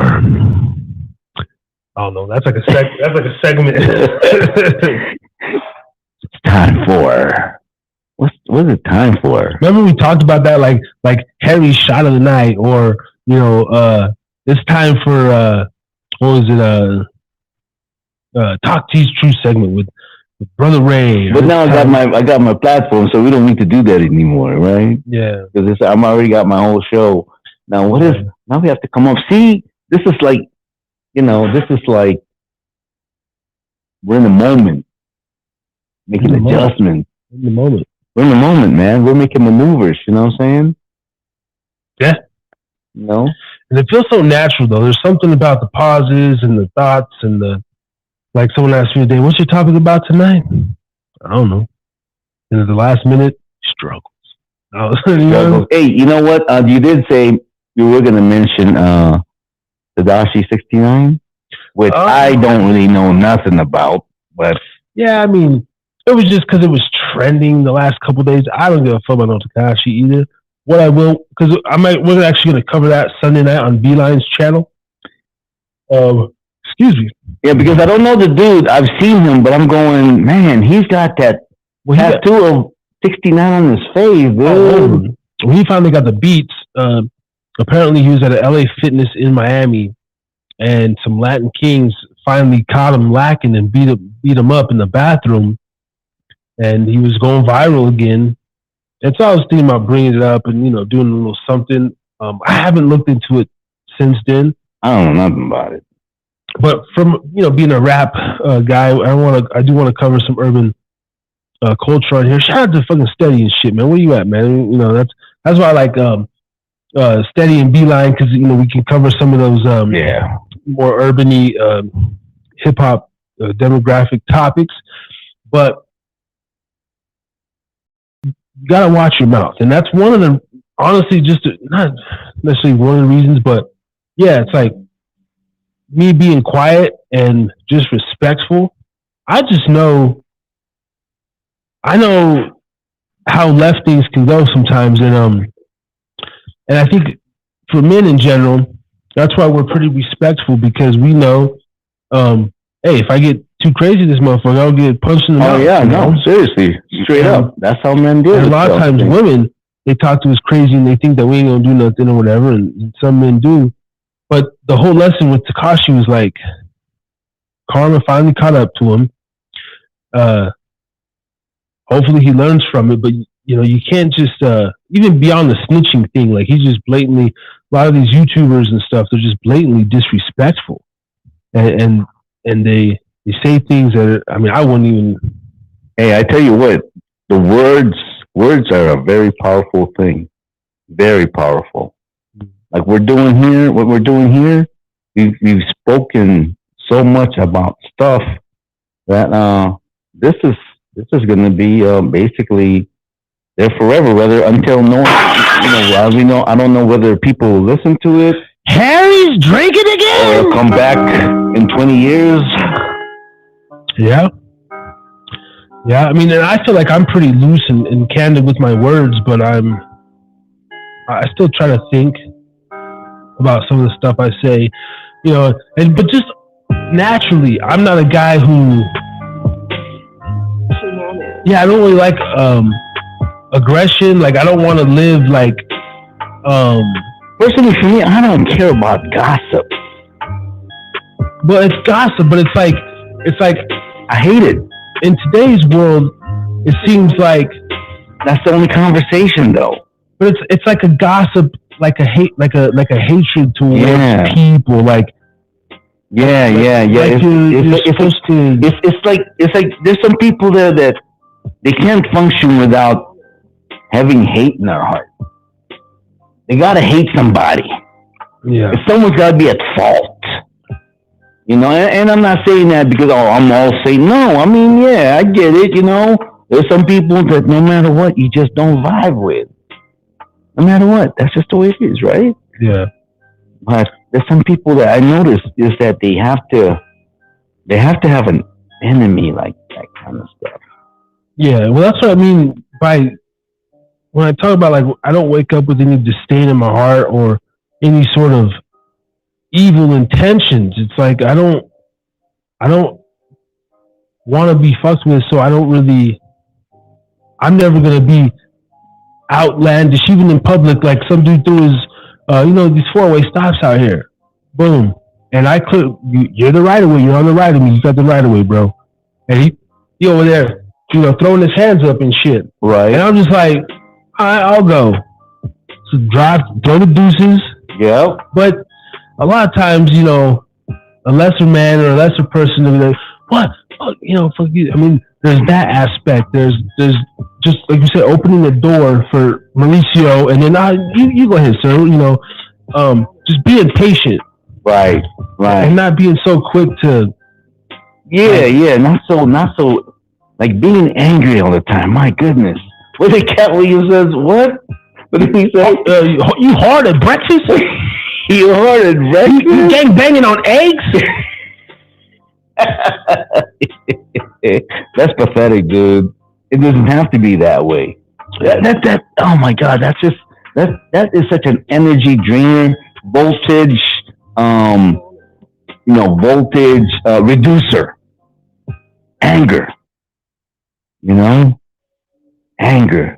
You just, I'm not saying you gotta be lively and bubbly all the time, smiling. No. Sometimes you just gotta be like just stoic, man. Just, you know, that's, you need to hear, you're stoic, man. That's really what it is. Just being cool, you know. Just ride with it, yeah. Just riding with it, man. Just riding with it, and yeah. You know, I was I have a client, and you know, my other job, what I do is I'm a DSW, disability service worker, and so I have like these, adult people with autism, you know, and one of them I'm teaching martial arts. Yeah. I was gonna do a retard impression. I know that's not the same as autism, but the last time I did that, YouTube banned the video. Yeah. Apparently, you can't make fun of. Well, you know what? Actually, but I do a good impression of one. Yeah, it's yeah, and they know they're special and everything. But shout out to Reno Little Theater. I just want to thank you so much for giving us the opportunity to basically have people there.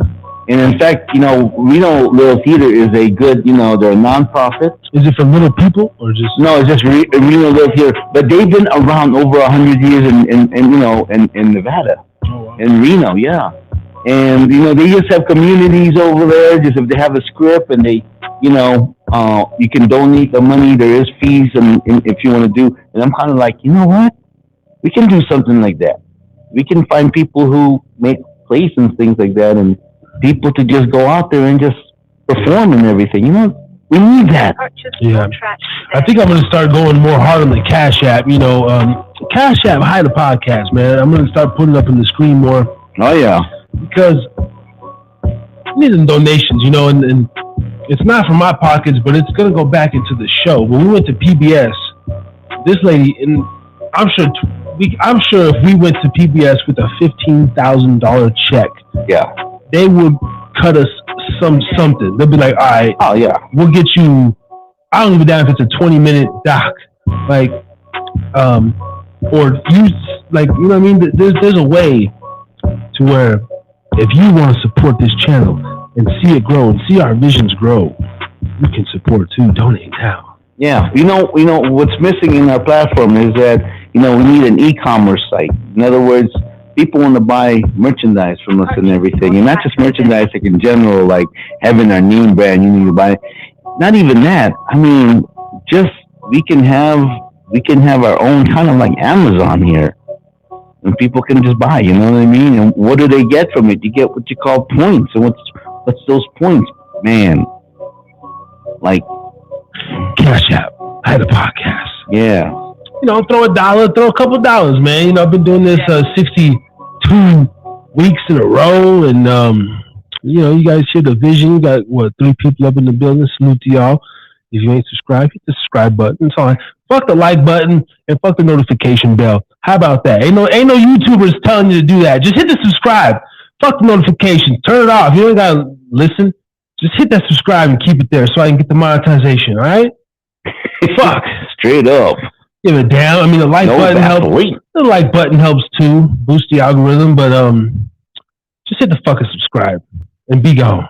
Well, you know what? Whether you like it, you subscribe and whatnot. We hope that you get something out of our conversation. There's a lot of. I just passed the 200 video mark on the channel. So there's 200 videos on there. Clips, live streams, music. We got 13 tracks. There's 2 albums on the channel. There's a vlog, a Day in Rose Park vlog. Go check out that. Some of my great editing work. There's a lot of different content. Yeah, I know. We tried experiment. We basically just tried it out. Not all, but most. Yeah. The psilocybin effect. That's one of my favorite clips. The shroom episode.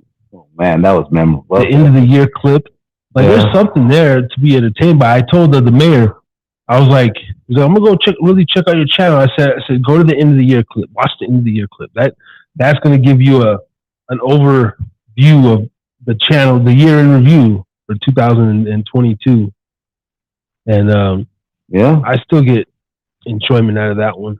Yeah. And it's our ability to really highlight the people that represent us, basically. That's the ability to really highlight them like righteously and amazing. That will really resonate with people, So let's go back into the whole topic. Let's see, struggles. Let's go back to that one. So let me just say some of the biggest struggles that I faced in my life.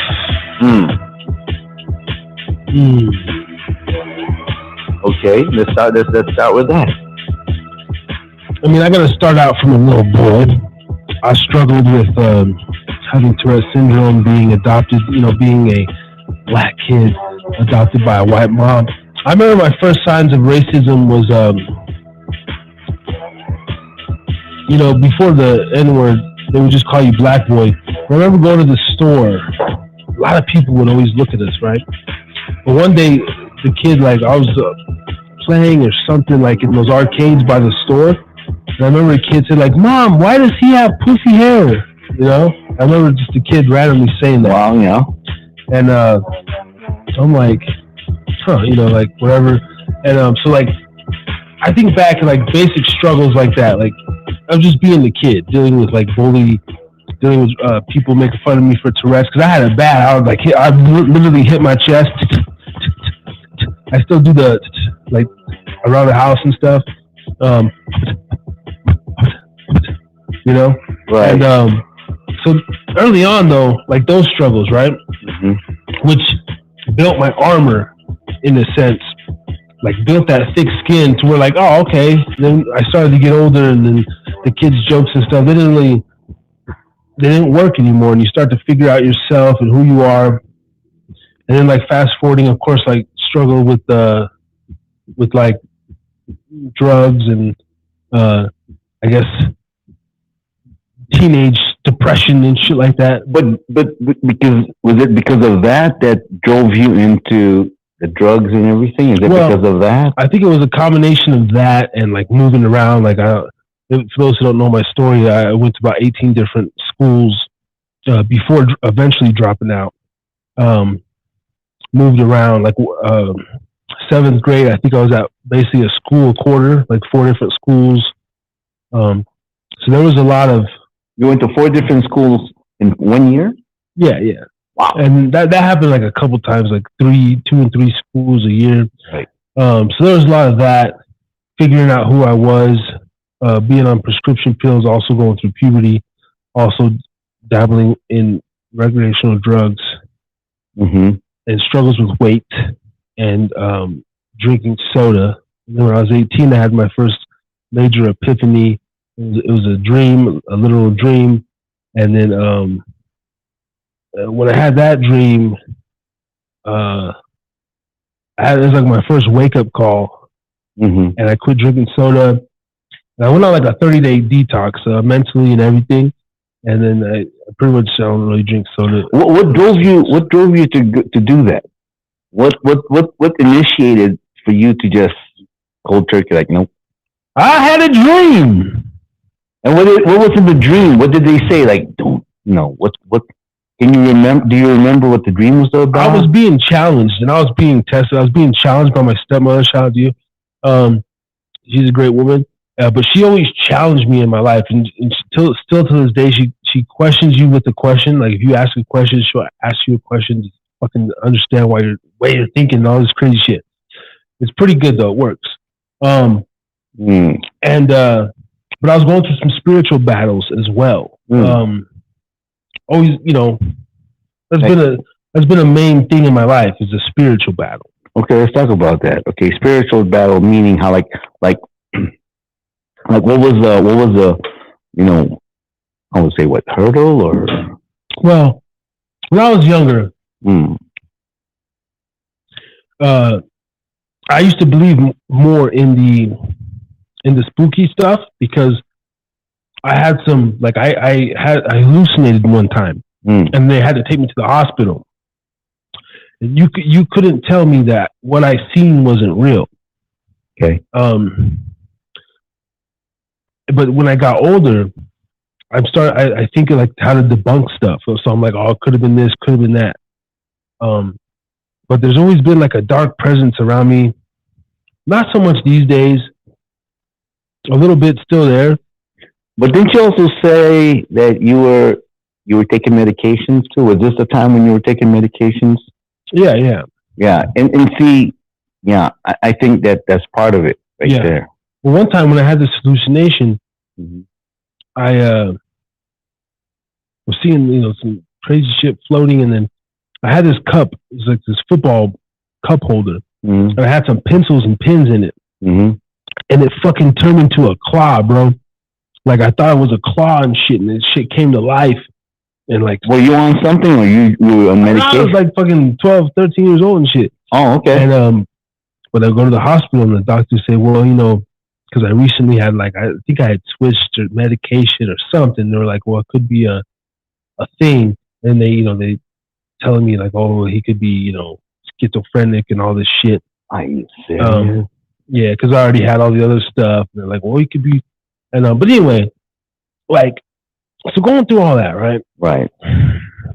Let's talk about suicide for a minute. A lot of people murk themselves and shit. Again, I'm never gonna kill myself. So, they did it. They did it. They did it. I didn't do it. If I ever get suicided, but if I was, I would have done it like as a teenager. That teenage suicide is real, man. I don't really have sympathy when I hear like grown ass man like 35 because the older I get, I feel like I'm supposed to figure it out anyway, and if I don't, it's my fault. But when you're a teenager, man, I was so young and impressionable, and the feelings, like you really can't control your hormones. You're so fucking confused, and you don't understand what 10 years is from now, or even when you're 17, you don't really grasp like what being 24 is like, or 30 is like. You're just at the moment at that time, and yeah, super conscious of what other people think of you. Super. And I was just coming out of that stage, and so with my whole transformation, I was being tested by her, and also through probably the spiritual realm in a sense, and so anyway, and I remember one night, and I don't know if it had nothing to do with it or whatever, but like, they told me like, yo, like, because I'd be scared, bro. I would have these feelings like I couldn't sleep and shit. Like I really felt like I was like haunted type shit. And you're around, this is like you're 12 years old. This one like fast forward like 17, 18, a little bit before 18, I met you. Right. And I really felt like weird and shit, haunted. So like, probably got me a little Bible and shit. But one night I read it, and not really read it, but prayed or whatever, just talking to God and shit. And then I fell asleep, bro. And I had a dream. I fucking had a dream, dude. And it's been literally like 17 years ago, but it was on a ship. And this was like before last year. It took place on a ship, bro. It was like the most stormiest seas fucking ever. And like black. I remember like there was being like a reddish, like kind of like mist, maybe in the sky. It was like fucking black, seas and everything. And it all added up to basically stay on the boat and survive, like keep fighting, or the water's right there, like go to the murky depths if you want, sort of deal. Like, but it was so vivid and I, I remember there being whether it was a voice or a feeling, it woke me up in the middle of the night, like, like I was like shaking. I'm glad that wasn't real. Yeah, like, but I felt different. Like I felt, and wow. Well, because because I tell you, I don't remember a lot of my dreams. Yeah. But if you remember that means that maybe I do, but not like to that level. You know what I mean? That is some like vivid dream. There were some other things that took place, but the premise of the dream was like, keep fighting, keep surviving, stay on the boat. Like maybe you get saved or whatever, or you can just end it right now. Boom. Now the only other time I had that scenario feeling was when, maybe like 24, 25 before I had my son. I was in Safford, Arizona doing some work. Now I had been smoking the spice, so the fake weed. Well, I've been doing meth, and I was on a come down, and I smoked some spice, and I basically had a seizure off that shit, and I blacked out, and I fell over the railing, hit my head, all this shit, right? But during the toke, because I thought that they jumped me. I was staying at the house with two white boys, and they were pretty cool, but I thought that they jumped me, because like, bro, we were on the back porch, and I remember sitting in the fucking chair, like I'm sitting in the chair. There was a little one hitter, black fuck out. Next thing you know, I wake up, one shoe on, one shoe off, and I'm like trying to gather my shit, and like they're like standing. I think one's on the balcony still, one's like on the rocks, and I'm like, get the fuck, like start throwing rocks at him and shit.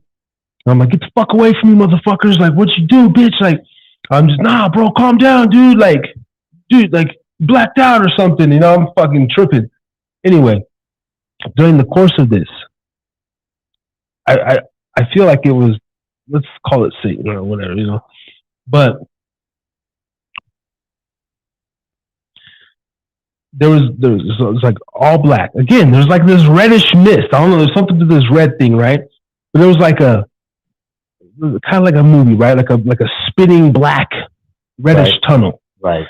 And I swear to God, bro, I guess when I was up on the ground or whatever, like the voice or the feeling was literally like come with me. Like I felt like I could have reached my hand out and I could have just went into this like dark abyss right there on the spot. Yo, I had a similar dream, Yeah. but like we can say, they're trying to draw you in. Yeah, But you were by yourself. Well, it's me and the two. No, I mean, but I had that dream when Trent was first born. I was like sober, okay? Yeah. And I heard this voice, and it's a vivid dream when you can remember it. Yeah, it's one of those dreams where it says, I'm taking him. I'm taking him. So it's like, sounds like the devil. And I related it to, I could have given up right then and there. Yeah. And my death could have easily been labeled, they would have found drugs in my system. Oh, he had a seizure, hit his head, and he didn't recover. Right? I mean, that could have been a very real scenario. Hey, I tell you what. Okay, I believe in this, and I'm gonna get into my little spiritual horse here. When that kind of stuff happens to you, because I completely relate to that one. And you know what? I'm not sure, but I think that's another way of a higher power is calling you.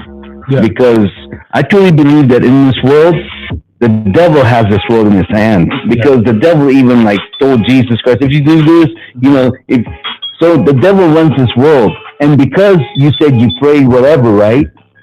Now, because when I remember when that happened, when Trent was born, that's when my whole spirituality flipped, dude. Yeah. And now here it is, the one I love. And mind you, before Trent, Angela and I had an abortion. Yeah. It was the most hardest thing. I don't even want to talk about it. As much as I love my children, but the devil's trying. That's when I said to myself, I am made to do something. I'm made to do something in this life, in this world. There's something here. I always ask, it's Ray, why are you so, confident? I even come off as cocky and everything. I don't.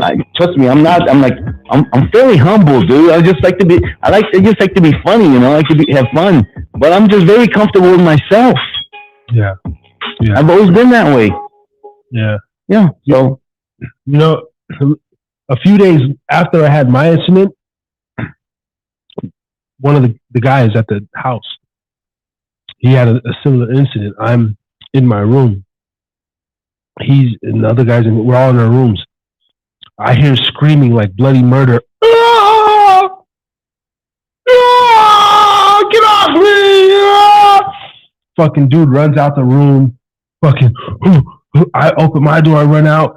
He's like, fucking chill. He literally he's seen a ghost, a ghost entered his body, and he's like he was tripping the fuck out, The other was he on something? Well, yeah, he was doing drugs. Oh, okay. But he, I don't know if he hit the K2 in his room or whatever, but the same shit that happened to me happened to him, and he was like, dude. But anyway, it turned this motherfucker around. He started reading the Bible for real, and when we got back to Idaho, he's like, I'm going to church with my family. Hey, that's real, dog. That shit scared me. That's real, dog. That's real, dog. I see that at the transitional house. Bro. Yeah, no, it's real, dog. No, it's real. Yeah. So I think there was something to that whole thing. But anyway, when I had my experience, the voice, when I denied it, I'm good. It said, I'll be back. It wasn't over. Okay, you're not going to come with me this time? It moved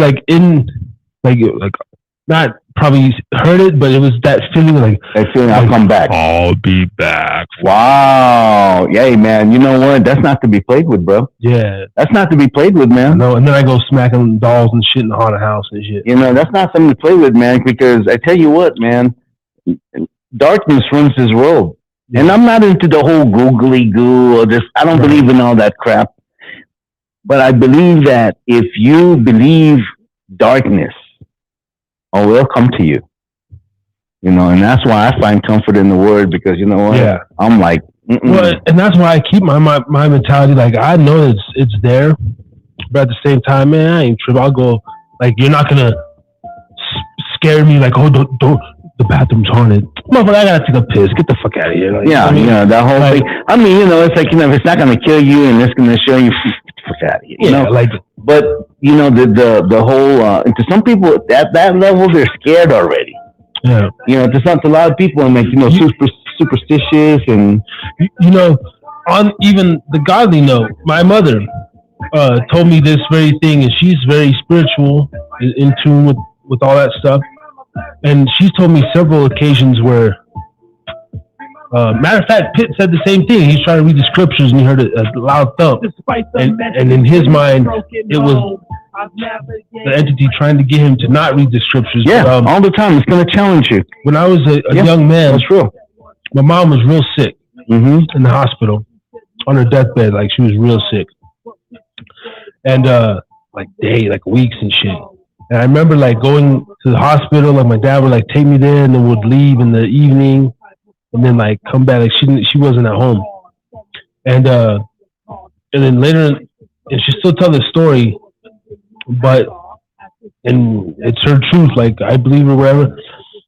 Her father and some dead relatives, like they came to her in angel form, and she's like, they came as 3 balls of light, bright white, bright little balls, and they were up in the upper left, like up in the corner of the room.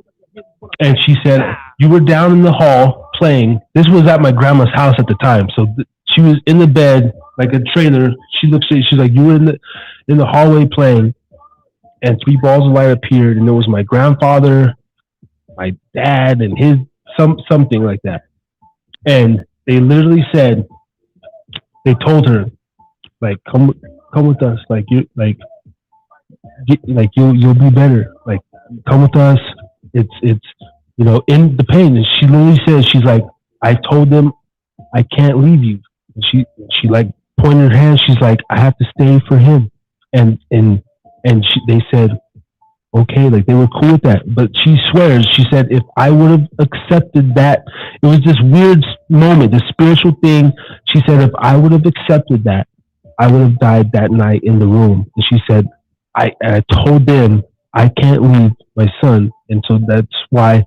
And later in life, she had another experience, and she said the same thing. So it came to me. I said, he's not there yet. Like, I can't leave him just yet. I can't leave him yet. And so that's her. So my take on that is this: those 3 lights, they were not of God. They're not, because God will never do that. Because God loves you so much that He will never take care. He will never do that. So it's not. Those are not real. Like those are dark angels. I tell you that right now. I don't know. No, because Dakota, think about it. Your story, right? From the very beginning, okay? From the very beginning, your biological mom was already possessed by doing this stuff and wanted to get rid of you. Yeah. And then they were saved. You know what it was? There's an evil darkness that's been lingering in your life since you were born. And I truly believe, when you get into the whole drugs and all that stuff, that's not of God. That's of the darkness of the devil. Yeah. And because you came from that kind of lineage where they're into drugs and everything like that, oh yeah, the devil's going to be following you. But that was like her. Well, see, I can't say it's even fake, man, because she's as much of a believer as you. No, but see, the thing is that the devil. Yes, your mom is a believer. I'm not saying that your mom is the one believing in them. The devil will fuck with anybody. With your spouse, with your children, they will fuck with anybody that's around you, and maybe the devil try to use your mom, your adopted mom, to get to that whatever. God don't ever want to. Man, He created you. He made you survive through all those stuff. Compare my story to you, bro. Mine is simple. Yeah, but I mean, I can't say that was a demonic, I don't think nobody can really. I know it's not spiritual, because God will never do that. God will never tempt nobody. It even says in the Bible, oh yeah, I'm going to send angels here, you come with us. He'll never do that. Never. But so many people have those because stories. That's what it is. The devil is a deceiver, bro. But see, even for see, like someone like The myself. deceiver is the devil is a con artist. That's all the devil can do is con us. And we believe in that shit. No, that ain't of God, dude. Those 3 whatever light bulbs that your mom saw, those were the devil trying to take her away from your life because you were trying to be, you were like, oh damn, one's getting away, and it's gonna be tough. I mean, I get what you're saying too, but I don't like when she explains it. You can't tell her that. You can't. Of course she's not gonna. Of course she's not. You know, I can talk to your mom and everything, and she's not gonna believe it. And I get it, but you know what? But that doesn't make what you're saying absolutely fact. That's the problem where Christians get. Yeah, you know what? That's just my take on it. You know, no one has to believe what I'm saying. But from what I'm looking at here, and I have no reason to like go for or against. I'm just looking at that, and I'm looking at that, and I'm going, why would God take the mother of this child? But wait, but mothers of child. I mean, whether he takes them and she's completely healthy. Well, she wasn't healthy at the time. I mean, no, she wasn't like dying. Yeah, she was dying. Your adopted mom was dying? Yeah, she's sick as fuck. You know what I mean? But she claimed that, you know. And then you know what? So if she was dying, okay, if she was dying, right, that now even explains to me that is not of God. Because if she's dying and there's a child right there and God created that child for her to take care of that child, you know, and she's dying, and she made a decision.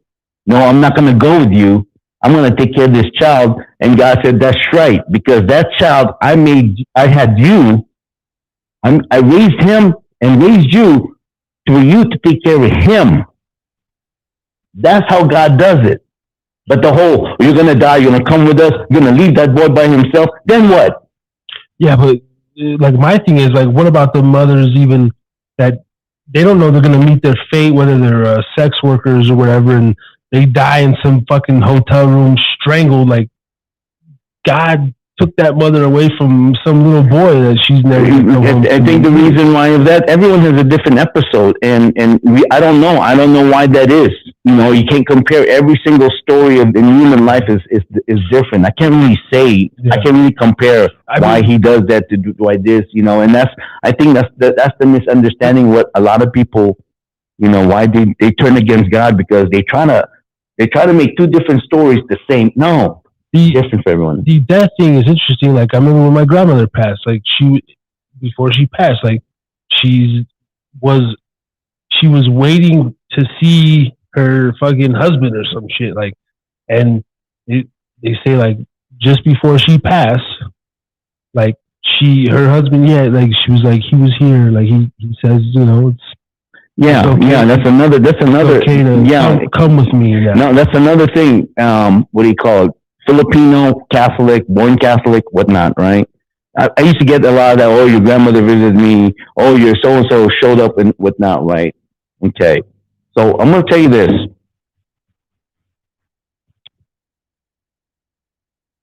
And this is, you know, to some people, oh, no, I don't believe, whatever, right? Yeah. Like the way we are is written in the Bible. When we die, we don't, you know, the whole thing that the world wants to know is that when we die, you go straight to heaven. No, that's not what the Bible says. You read it for yourself. Don't believe me. Read it for yourself. There is a second death. The first death is that, you know, all the good ones. People that died centuries ago, and then people that died just yesterday or today, right? When you die, you stay. You're sleeping. It's like a purgatory state or whatever, right? There's nothing. There's nothing you can do. That's why life is so important. You just stay put until Jesus Christ comes back, raises who he chooses to follow him, and then for 1,000 years, and then we'll come back down in the second death. And what's going to happen is that the evil ones, the wicked ones that choose not to be with Christ, they're going to rise up because they're super evil, and he basically just finish them in fire. That's it. No more. Boom. And then the new heaven in the Bible says will come down here, and the whole new earth is going to be the same. There's no more tears, no more sorrow, no more pain. Yeah. Like, and I get that. It sounds great. Hopefully that happens. It's written. Like those. So like, let's say this, like that second realm that you speak of, right? The purgatory. See, for myself, that's where it's not a purgatory. Because the way the Catholic explains purgatory is if you're there, you're alive, you're just waiting in this room. No, you're completely like nothing. You have no conscience, nothing. You're just sitting there, and then you just whether it's called purgatory. It's just, if that's what it is, then I guess. Well, whether if one group thinks that you're kind of alive and you're soulless, and I don't know, or you have a soul in the soulless world, or you're just completely black and nothing. To me, it kind of makes sense because nobody knows. That's the only. I don't know. Nobody knows nothing. Even if it's in the Bible, nobody knows because it's not happened yet. So it's like nobody knows what death is like or anything. So, but for me, I would like to think that for those who do like to believe in the paranormal and this is haunted stuff, that, and when I was on my DMT trip, the veil that I was exposed to, I think that there's something there to where, like, again, like if you believe hard enough, if you're into some fucking Satan, witchcraft, voodoo, dark arts, you might be able to like pull something there, and like if you're a believer and you live on this faith and like pray positivity, you can pull something from there too. And so I'm in the middle of like, I do think that there's some ghost type shit activity, but for myself, I don't think that it's not necessarily that I'm covered in the love of God or anything, or I claim to be, but I just mentally, I'm like, man, they can't fuck with me. You know what I mean? Like, punk-ass ghosts. Well, because you don't believe. It really starts from there. You don't believe. But the next question is, what do you believe? Well, see, I believe in energy. I believe in the energy. And what's energy? And energy is positive and negative. Okay, and if you sum all that up, what is really that? Oh, right? It's something that's internal, right? Yeah. It's something that's external, right? What you call it energy. Well, external too. Well, I truly, or some people call it frequency. Some people frequency, vibration. Yeah. Some people vibration. I call it the Holy Spirit. That's what I think it is, or chi. That's your chi, or your I don't even know. Maybe I'm not saying chakra, whatever you call it. Whatever that is, but that's that inner beauty we all have within us. We have that inner, so you have to believe. It's all about believing, man.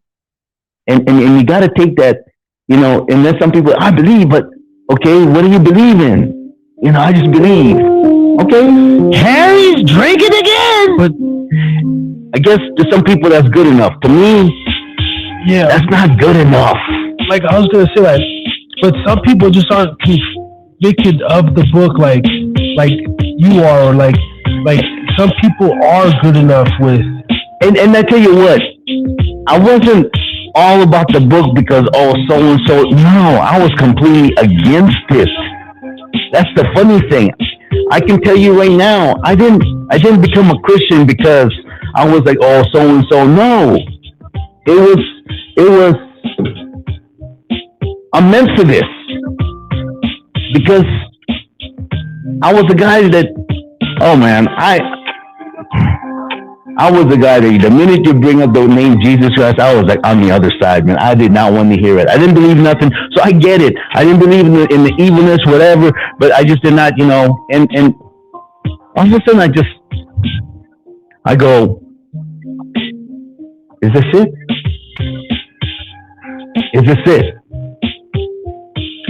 I mean, is this it? And then I got into the whole UFO and I got into all that, the crystals.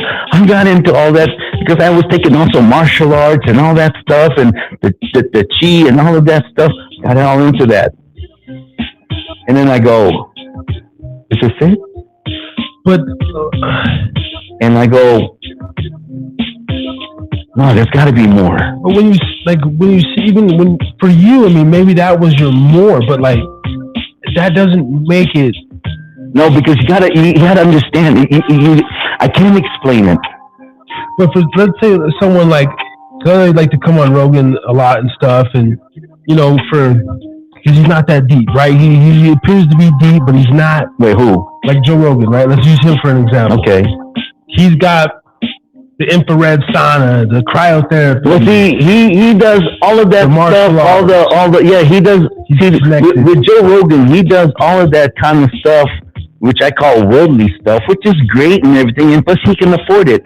But however, if you're just trying to, my question is this: I mean, and he'll probably, I've been poor and everything. That's great. That's wonderful. I'm pretty sure you are. But you probably were poor at the point of your life when you had a lot of energy because you were young. When you're poor, and I'm not trying to like have a piss contest with Joe Rogan, not at all. But when life puts you in a situation where you're not young, you don't have all the energy, and things are taken away from you, you don't know what you're going to eat the next day and whatever, there's something that I'm thankful about that. Because I realize, us people, human, how we were created, how we're put together. Pubcast. Man, it's all there, man. It's all there. This is my thing with Joe Rogan, okay?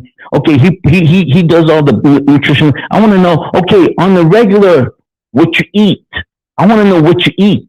Are you a picky eater? Do you eat can you eat raw ginger? I mean, raw garlic or raw ginger? Would you eat that? No, but he does all that shit. I mean, do you think so? Does he really? Yeah. Well, that's how I got on blending. Was actually, because I tell you what, man. That's and I'm saying this is because especially Americans, man. Americans got a really funny taste bud. It's jacked up. Well, what I'm saying though is I don't know if he considers himself an atheist necessarily, but he's more on the agnostic, right? But he's someone who represents a full life. Like when you think of Joe Rogan, I don't want his life. He goes against depression, all that stuff. But when you the stuff he talks about, he has full relationships. He has real genuine friendships. Yeah, he's got all the. His kids are spectacular. But a lot of people, they don't need Jesus or they don't need the Bible to live a Christ-like life, if you will. He's complete. His values are there. I feel like I myself am one of those people to where I know the stuff. I know the deep stuff of this earth, but there's something to where what's going to happen to possibly someone like Joe Rogan, because he's been blessed all these years.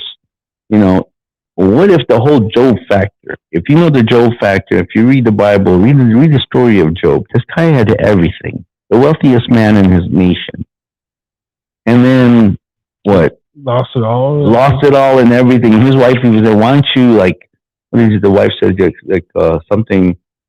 Your God died or something like that. And then when he got it back, he was blessed with sevenfolds. He got more than what he suffered for. So all of us will have to go through that Job effect, dude. And then we'll see where all this stuff is now. Then you'll probably flip. To me, I guess what it is that it only took my son to be born, and and as much as I regret it, I think it affects me more than my wife. When we had that abortion, it affected me because I took someone's life, and then all these other stuff happened, and I go, you know what? Now I know that I'm not trying to convince everyone. Oh, you got no, not at all. Never that. Just letting you know, it's no, you everyone's gonna go through that Job effect, man. And then when you go through that Job effect, let's see all this other stuff that you're saying and all that. Okay, we'll see. But when everything is taken away from you, and everything is you're rock bottom, and then not only that, not rock bottom because you're into drugs or alcohol. Because I was not even that. I was not into drugs. I don't alcohol. I smoke weed, but other than that, it's like it's not like oh I'm dependent on it. I'm just a social toker, But being tested, the only thing that God spared me was that He gave me, thank God, decent health. Yeah. And I guess like my outlook is just a little different, like because I know you pose those kind of questions like, oh, what if what about, and it's like, man, if I got everything stripped away or this or that, I mean, I'm still going to continue. Like you should. That's just the way I look at stuff, though. Like it's not necessarily like for me, just believing in something that is good enough. Like I don't, because my God knows there's a reason why I don't believe in that fucking book like that. There's something there to where it's weird to me. And the question I want to know from you, though, do you know what something there is weird to you about? It just feels like there's a lie, that it's misconstrued, like it's not. I swear, bro, my internal self tells me like, listen, but don't believe all that shit. That shit will fuck you up some way, somehow. Like don't like. Actually, what it is that what you got to do is that you have to really like yourself in there. Like no one but you and the word. That's it. My suggestion is that you go there and before you do that, ask yourself like, what, I really want to understand this word. I mean, I know. Don't look at it. Because I can understand why you feel that way, but read it for yourself. Yeah, no, that's what you guys all say. That's you have to. You have to, because no one's gonna like have you. Because it's gonna be temporary. Yeah. But one day, and everyone has their own time. Yeah. And it's like for me too. Like I don't feel like I'm just me regardless. I wake up and I'm just okay. We plot, and strategize, but I'm not like, I just feel strong-willed. I don't know. I guess that's the word. Like I just feel like, man. Let me ask you this. Okay, so obviously for yourself, you're strong-willed. You're together. Like you're self-confident and everything. My question is this: what about your thoughts to other people? And I'm not just talking about being nice and everything. Like really, just serving other people, like that kind of stuff. Because that's another different thing. Because and being as a parent, another thing I learned is before I was a parent, I was very selfish, dude. Yeah, super selfish, right? Oh yeah. Then I have my kids, and then it's like, man, here, whatever I have is yours. Yeah, yeah. Even though I'm willing, even though I'm not, I don't have it, I don't eat tonight, but you ate, that's good. Now, that's to your kids, get it. Yeah. However, what about you doing that for people you don't even know or not even related to you? Yeah. And you're helping them with that. And I'm saying this is because, every other Saturday after church, we pass out sandwiches, right? And I'm not going to lie to you. At first it was odd. Did I like it? Not really. Not really. It's like, and Don's over there passing out sandwiches. He's all into it. And I'm going, man, let's just get this over with and everything. These people just, okay, whatever. Okay, God bless you, whatever. And then all of a sudden, 2 or 3 times I've done it. There's something there I go, wow.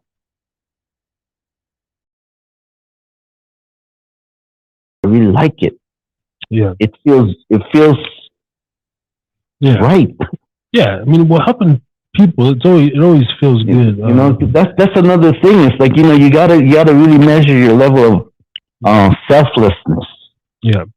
Because majority of us, normal human nature, we're selfish people. Yeah. Oh, that's the society. So society in general, I mean, we come off as, oh yeah, sure, and this and that, but real talk, We're selfish, dude. Oh yeah. Well, this is a me. Yeah.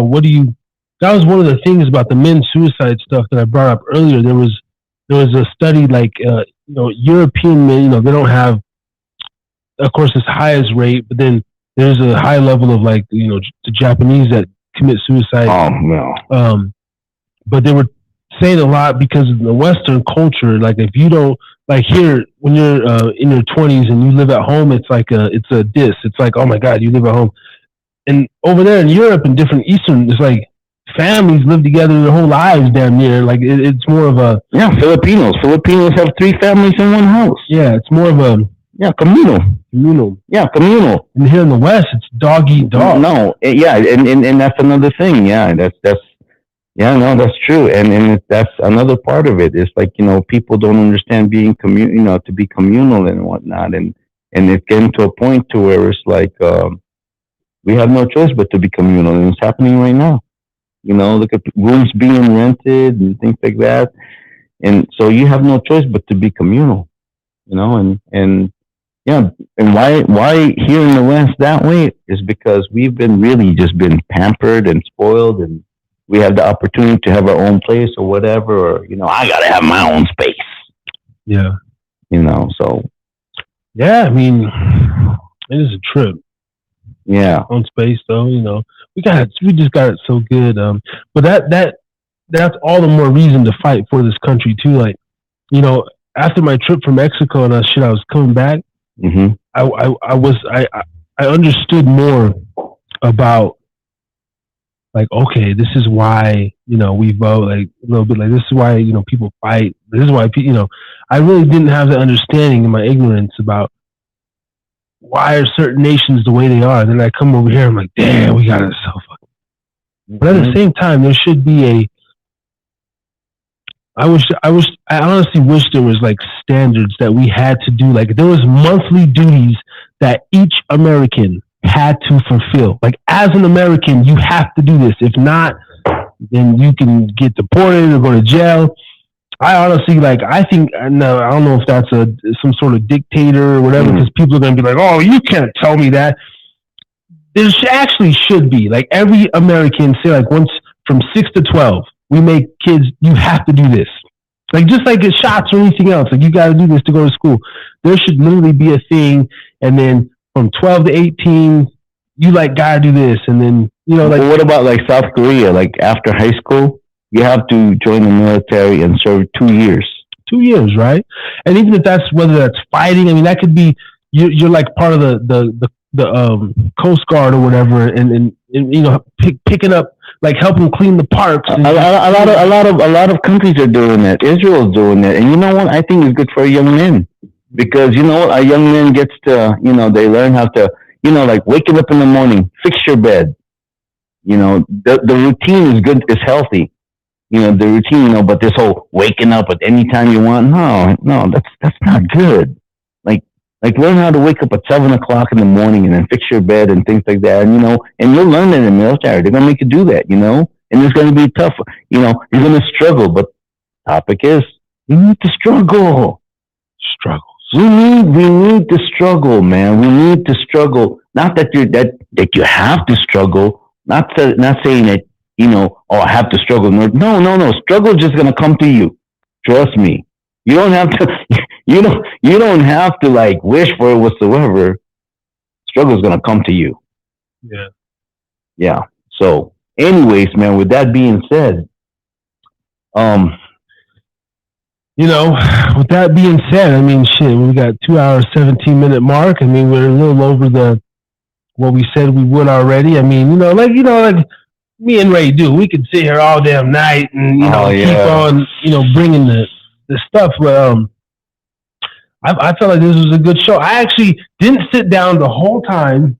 There's something about this, like talking and then doing the little. My toes are frozen, but that's okay. Frozen toes. We're gonna go get in the whip and smoke and turn the floor heater on, man. Jeez. Yeah, man. And I'm hoping, Scoop, if you're still awake, I'm going for that fried chicken tonight, baby. If you're still awake, woo.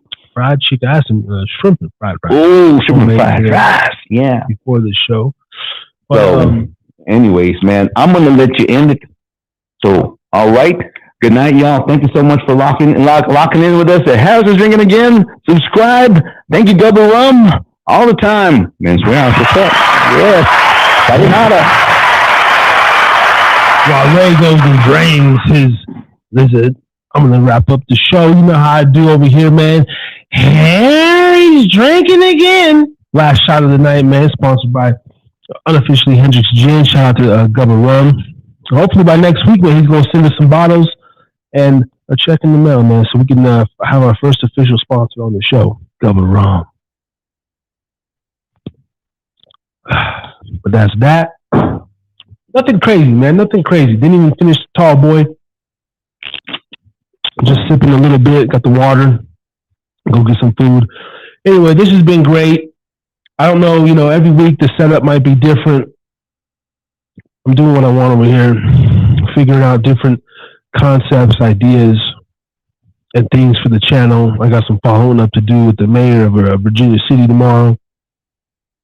Shout out to Shaheen Get Smoked. Let's make that event happen, bro. I got big fucking dreams, big plans for this shit. I want to take this commentator fucking career hobby into a career next level type stuff, man. So let's keep rocking out, having a great time over here in Reno. Hopefully the audio's been good. Hopefully my face has been visible throughout the show, etc., etc. Much love, man. Shout out to Beeline. Shout out to Steady. Shout out to all the podcasting crew out there. T3, go hit it up. Haida, up in the building.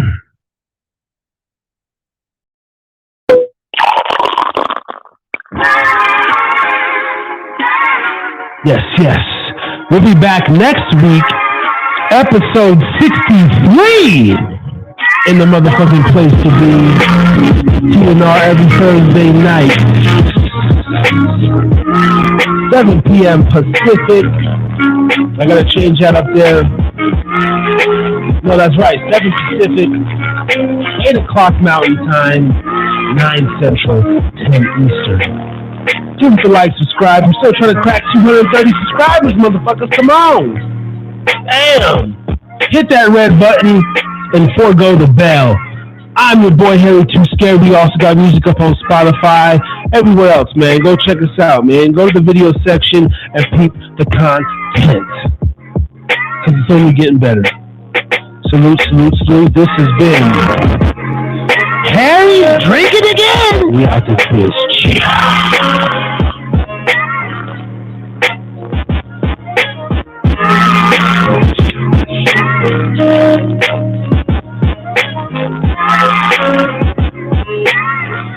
Yo. You have been listening to the Harris is Drinking Again Pubcast.